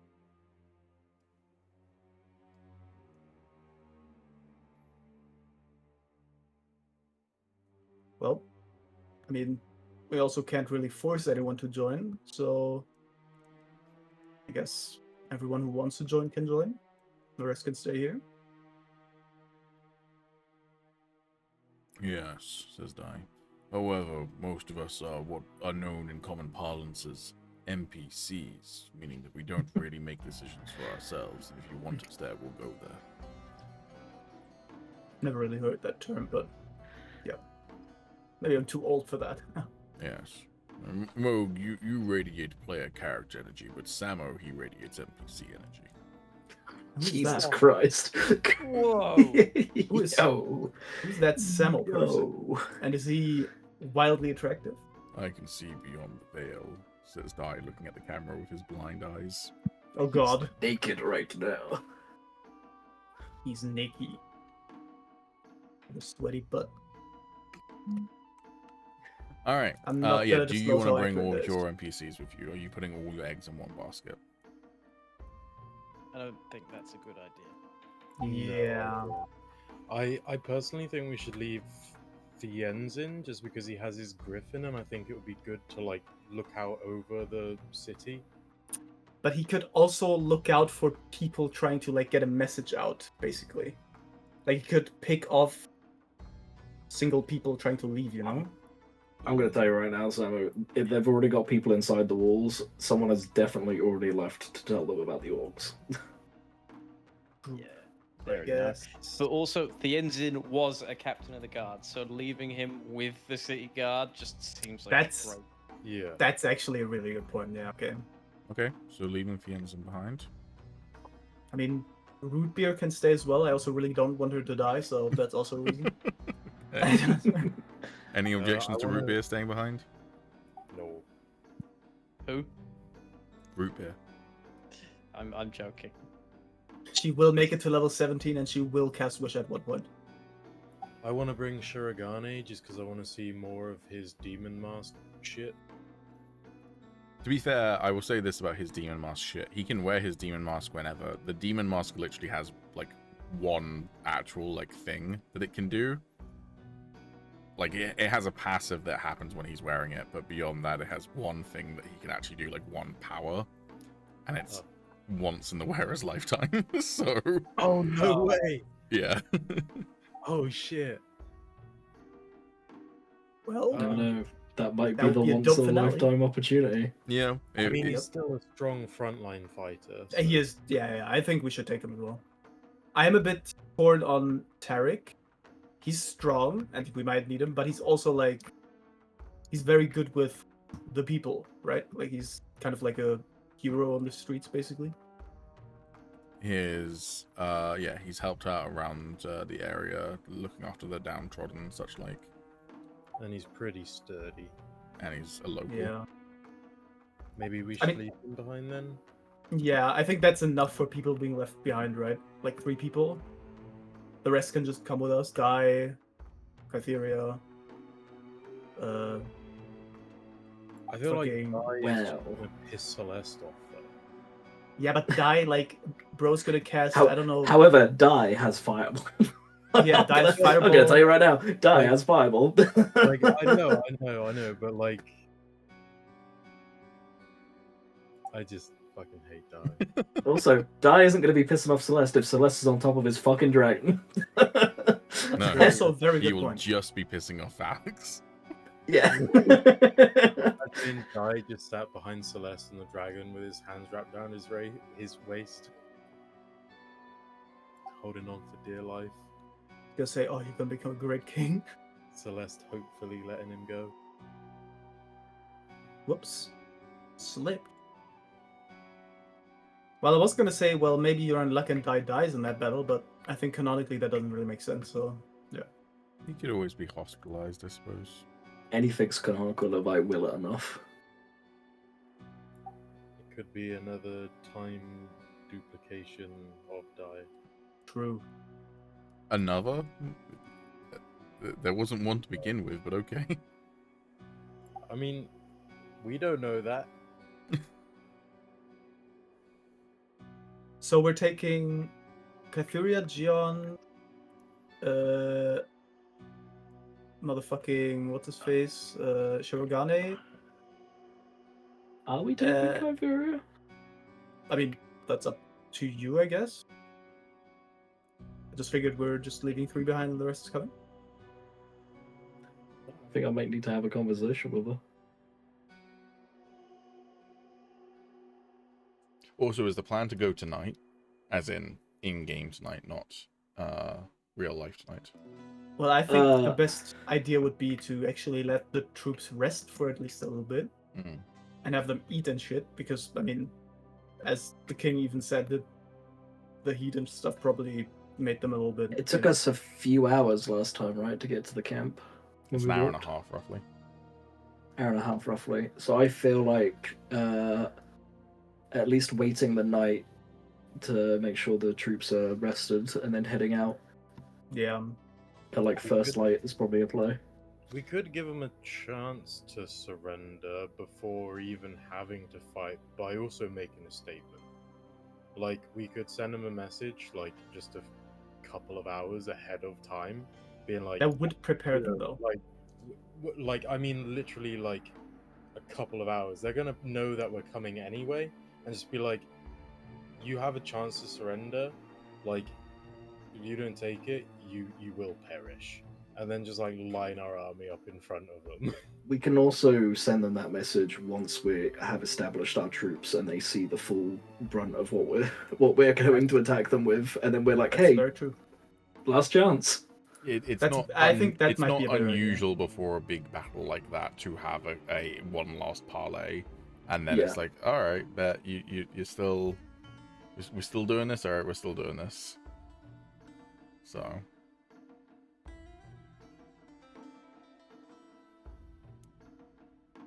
Okay, do you want to have that conversation with Kytheria now, or do you want to have that conversation before you actually go? Yeah, I'm gonna be dick and do it before we go. Okay. So is the plan to go tomorrow then? The next morning, I guess. Depending Yeah. on how late is it right now, I guess we'd try and rest up now. Or like soonish. I mean, it's only half a day.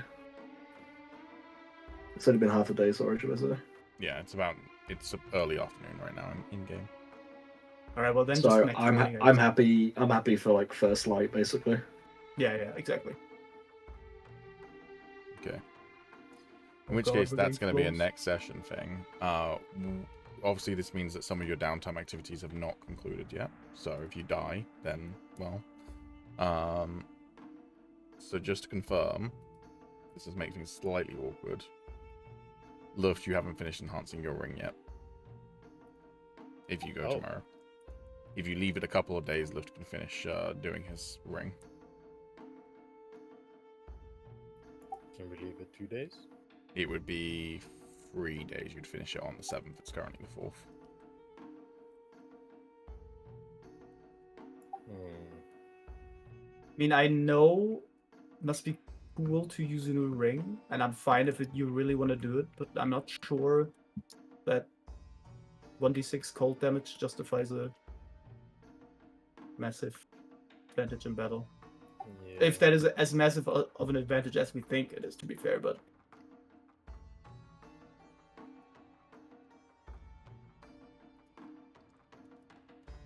I will totally leave this up to Alex. yeah, I mean, ultimately it's up to Alex as well. If he really wants that ring. We can't help to speed up that process, right? That's not possible. Nope. Fucky ducky.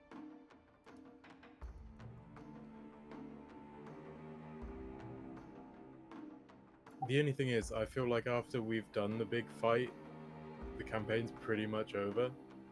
And so I just did a bunch of skill checks and spent money to And then basically see- not get to use it at all. Yes, but then Season 2 would begin and you'd have passed it already, because there'll be a time skip for Season 2 anyways. But either way. So I mean, I would like to see it, but I Then understand that's being purely selfish. I mean, at the end of the day, we're playing this to have fun. I mean, if it makes the fight a bit harder, I mean, hey, if it makes the fun a bit harder, that makes the finale even more nerve-wracking. I mean, If it makes the fun a bit harder. true, that as well. That's what you said, the fun a bit Oh. harder. I mean, not a wrong statement. Because I mean, I'm sure there's more prep we can do in those days as well. Strictly speaking, Yeah. there isn't, because everyone's downtime activities Yeah, I was are gonna locked say we're all in, but, downtiming. Oh. Yeah, but I mean, we can like send like troops off and shit, right? Mhm. Like scouts or whatever, or you know, anything battle related. There's got to be other bits, you know. Yep. That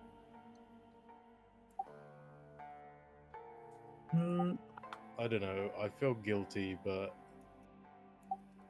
I Yeah. can get behind Samo's sentiment that we're here to have fun, and like, yes, I will take those couple of extra days into account in the sense of you're not going to surprise them, but also equally if you're planning to parlay with them first, they're not going to be that surprised anyways. So Yeah.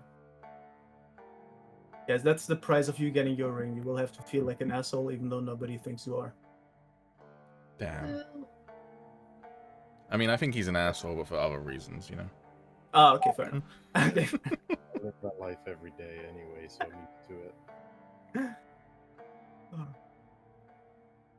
Nah, bro, just do it. I mean, I'm sure we can find some funky shit we can do as a downtime for like 3 days. Again, We everyone's are. down. Everyone's down. We're in the middle of it. That's the whole point. Yeah, but I don't know. Oh wait, I am as Yeah, everyone is logged in. And in fact, if you go on the 4th, which is as soon as Luft's ring is done, it does mean that Tommy doesn't finish making the 55 sets of padded armor for civilians. He'll have only made some amount of that 55. We don't even really need it anymore because it's not going to be a siege by the sounds of it. Well, I unless don't know, you unless don't know you how bad don't the battle's beat. gonna go. Here's the thing: if you don't beat him into submission, then a siege might still happen. It's just more. True. Basically, at the moment, right, the decision is if you're going to go and fight them at the camp, we're looking at something more like Battle of the Bastards or Battle of Pelennor Fields, that sort of vibe of Yes. battle, versus if you let them come to you, it's going to be Battle of Helm's Deep. Yeah.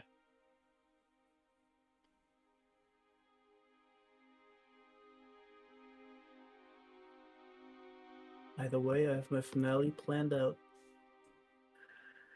Alright, give this man his 1d6 ring. Yes. Insert the Black Panther get this man a shield meme, but instead it's get this man a plus 1d6 cold damage. To be honest, that is pretty fucking strong. So it's not like That gift's for you boys. Fight begins, Luft's just going to take an arrow to the eye and just be out for the rest of the battle.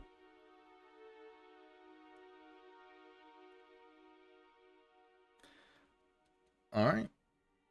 That where we want to leave it then is with you all prepping to go to battle in a couple of days? Yeah. Hell yeah. The time has come.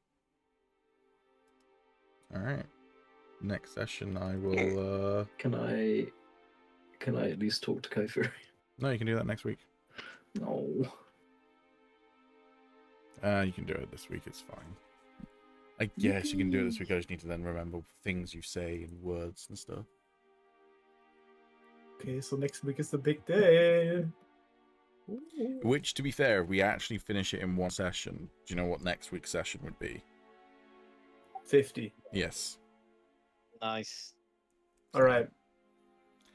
We have to start a bit early. Yeah, to make basically, sure- if we're getting towards 3 hours, to be fair, I could actually do it early tomorrow, next week, because I'm off a week. But if we're getting towards like the 3-hour mark and there's still no insight, I'll just introduce something to TPK you all. It's fine. Yippee! 500 bagmen spawn out of Agis' bag. All right. You got to try opening that bag in the middle of the battle and see if it does come out. Dead Man's Parade. Imagine the fucking bagman going havoc on both sides. That would be great. It's a roided up bagman. All right, Agis, you want to go? He's speak been to sipping on Kofuri? all those potions in there. Yeah.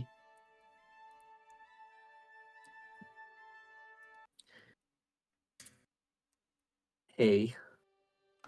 Hey. So,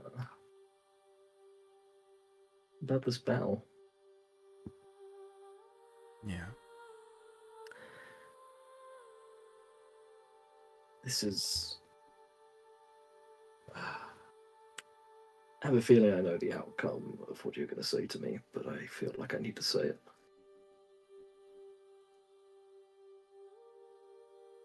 Are you sure you want to join us?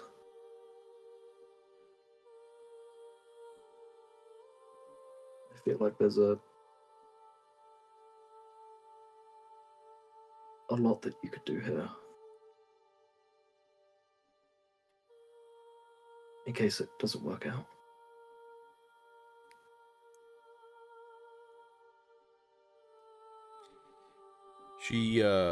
I'm imagining this conversation happening like in yours or her bedroom on the balcony overlooking the city. And so she kind of pushes up against the railing of the balcony and looks you in the eyes. Are you saying this because you actually think that I could do more good here? Because you're worried what's going to happen to me up there?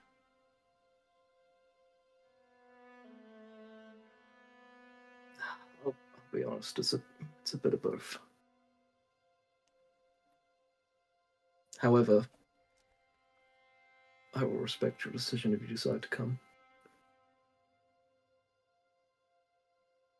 If you want me somewhere safe, why don't you send me far away?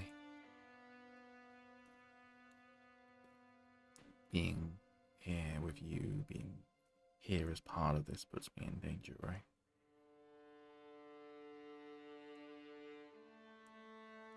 Maybe in danger if you're next to me, but at least you're next to me.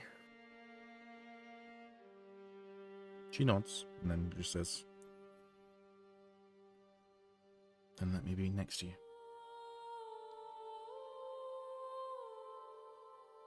I'll hold you to it.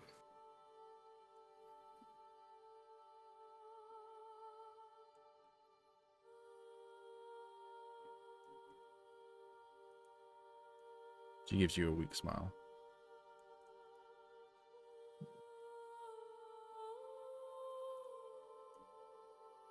I tried. And now if I kill her off next session, you don't have to feel as guilty.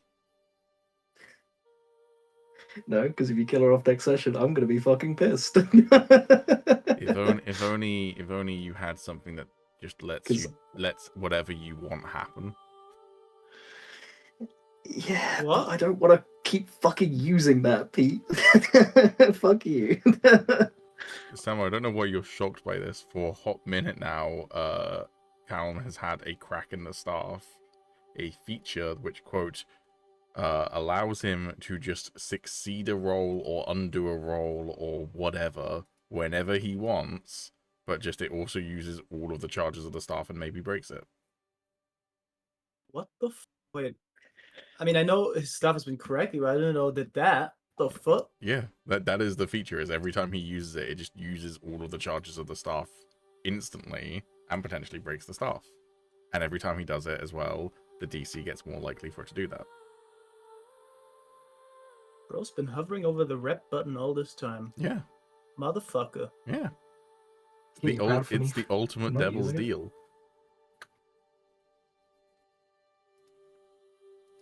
All right, that's as good a place to end it as any, I guess.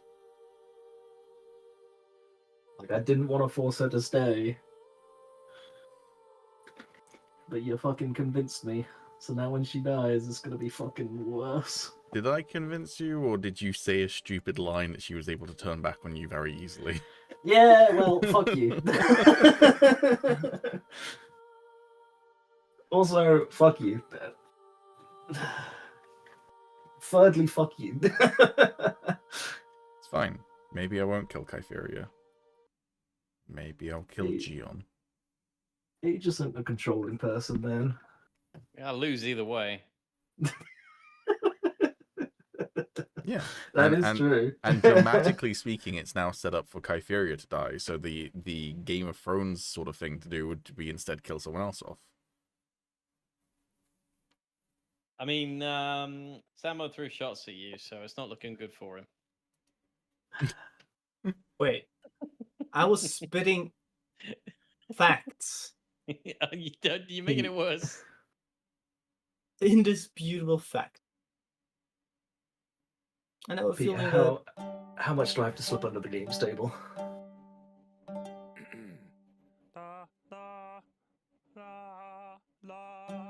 Name your price. what the fuck am I listening to? Little Guild Yeah. Wars 2. Do it, Pete. What? Name your price. How much do I have to slip under the games table? There is no price. I can't be bought. That's a fucking lie. I can fucking buy you. Nope.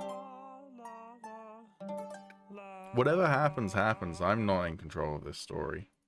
That's say anything. I will get in trouble. Look, here's the thing, Calum. If, hypothetically, Kytheria fails all of her death saving throws, first of all, there was a red dragon heart that you could have looted off of an unconscious body and you just didn't a couple of sessions ago. So there's that. We Right, also have I put that down to the fact that I'm not a goddamn fucking loot goblin like these fucks. And second of all, I mean, Again, Who could have there's- taken it as well. There's a thing you can do that would technically bring her back to life, and I feel like that would be a pretty good time to enact a certain price from you if you chose to do that. That's what I'm saying. We also have a red Dragonheart transporter in the form of a red dragon with us. That is Just also saying. true. You do have a red dragon heart. I'm just saying. All you need to do is kill Celeste Dragon, and you have access to a red dragon heart. I'm just saying. We're not entirely out of options. Or maybe that's how season 2 will begin, is with you going to Hellevar to get her soul back. Yo, say hi to Nrixis.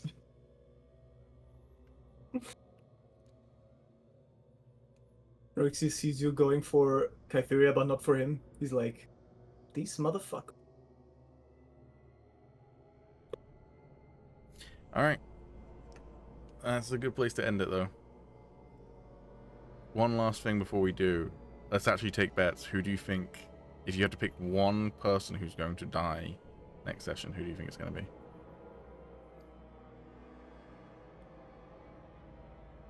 Calum is typing to me right now in a DM. Who's gonna die? I mean, if I have to sacrifice anyone for Kytheria, it's probably gonna be. I was gonna say Mo, but me and him would chill. What the fuck, man? Yeah, did you not just hear? I was gonna say Mo, but me and him are chill. I was gonna say Moog. Uh, Alright, fair enough. yeah, I'd probably sacrifice Jill. I was gonna say, I don't know, I have a bad feeling about her. She was gonna be my pick as well. I don't know. It's just Is the bad feeling still just because of the French accent? no. No, it's the fact that she just came up to me in the middle of the woods and started spouting shit about my backstory. Can't trust that bitch. She's the ultimate fucking yapper. Tom also hasn't really interacted with her much recently, the last few sessions. So Yeah, I reckon he's cheating on her, to be honest with you. Just like kill her off. With I root was beer. I going figured to it out. next week. What have you been doing with root beer, huh? You little scoundrel. I mean, well, I don't know what you're talking about, man. I've been playing this whole act of I don't know who she is. I mean, it's not Yeah. an act. Not an act. Yeah, before you didn't know who she was, but now you do. I wonder how that happened. What do you mean? How many do I have to kill, Pete? Hmm? How many of my friends do I have to kill to make sure she survives? Give me a You number. wouldn't throw Moog under the bus, right? He's like your wingman. Well, Well, if only there was like a god who you kind of had on quick dial. Quick dial. Hey, yo, quick dial, that fucker never answers. Maybe roll better, nerd. That guy shows up just to piss me off. Just really for real. If I want him, he's like, nah, that's fine. And then if something traumatic happens, he comes in like, whoopsie daisy. Something traumatic guy like who Kytheria says- dying, maybe. Yeah. Looks like you've got a tough decision to make, huh?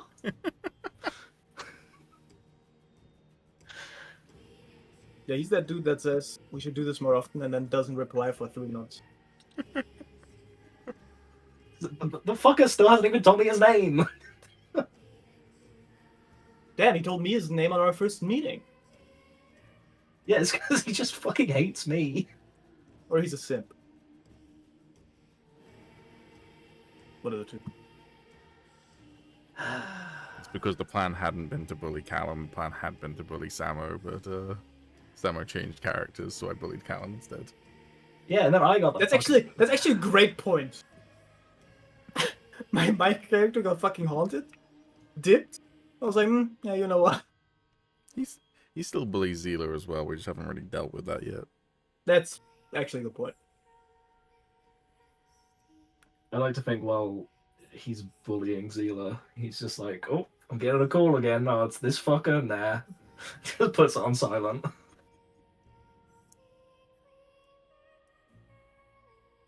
Motherfucker. Once every month, he's gonna be like, be right back. Gotta deal with the elven boy. Well, you know, it's that classic story of like, You were walking along a beach and you looked back at your past lives, and during all of your hardships you only saw one set of footsteps, and you realized that he wasn't there by your side during your hardest moments. So you called him out on that, and he said, "Agis, you fool! Notice notice the giant divot in the sand next to the footsteps. That was me dragging you by the throat during your hardships to make it worse." Oh, thanks. But hey, Zila and Agis will have a great bonding moment if they share gossip of that dude, man. It's gonna be sick. You know what? But just for once, I'd like to have a good relationship with a fucking god. Is that so hard to ask? Play a cleric next time, pussy. Also, I feel like if I play a cleric, all you're gonna do is bully me again. Play a cleric who doesn't pick a weird god, pussy. Alright, okay, once again, I don't think which god would that be, huh? Well, who could say? Maybe a large chunk of songs is me, as someone who was raised Catholic, criticizing formalized religion. Who could say? Yeah, who could say?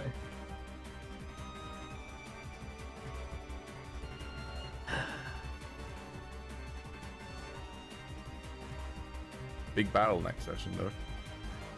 Oh, I'm so excited. I'm going to try and make it more interesting than the Songs of the Forsaken one, and have it be less just like hordes of NPCs rolling that then mean it takes forever for you to get to your turns. I don't know. Did you say it was going to be like little skirmishes? Well, that was definitely the plan for it if it was a siege. For it being a big battle like that, I'm going to work out something else. There are rules for like mass combat, so. I'm gonna be so... I've been literally waiting for this since we left that fucking mage tower. Oh, so ready.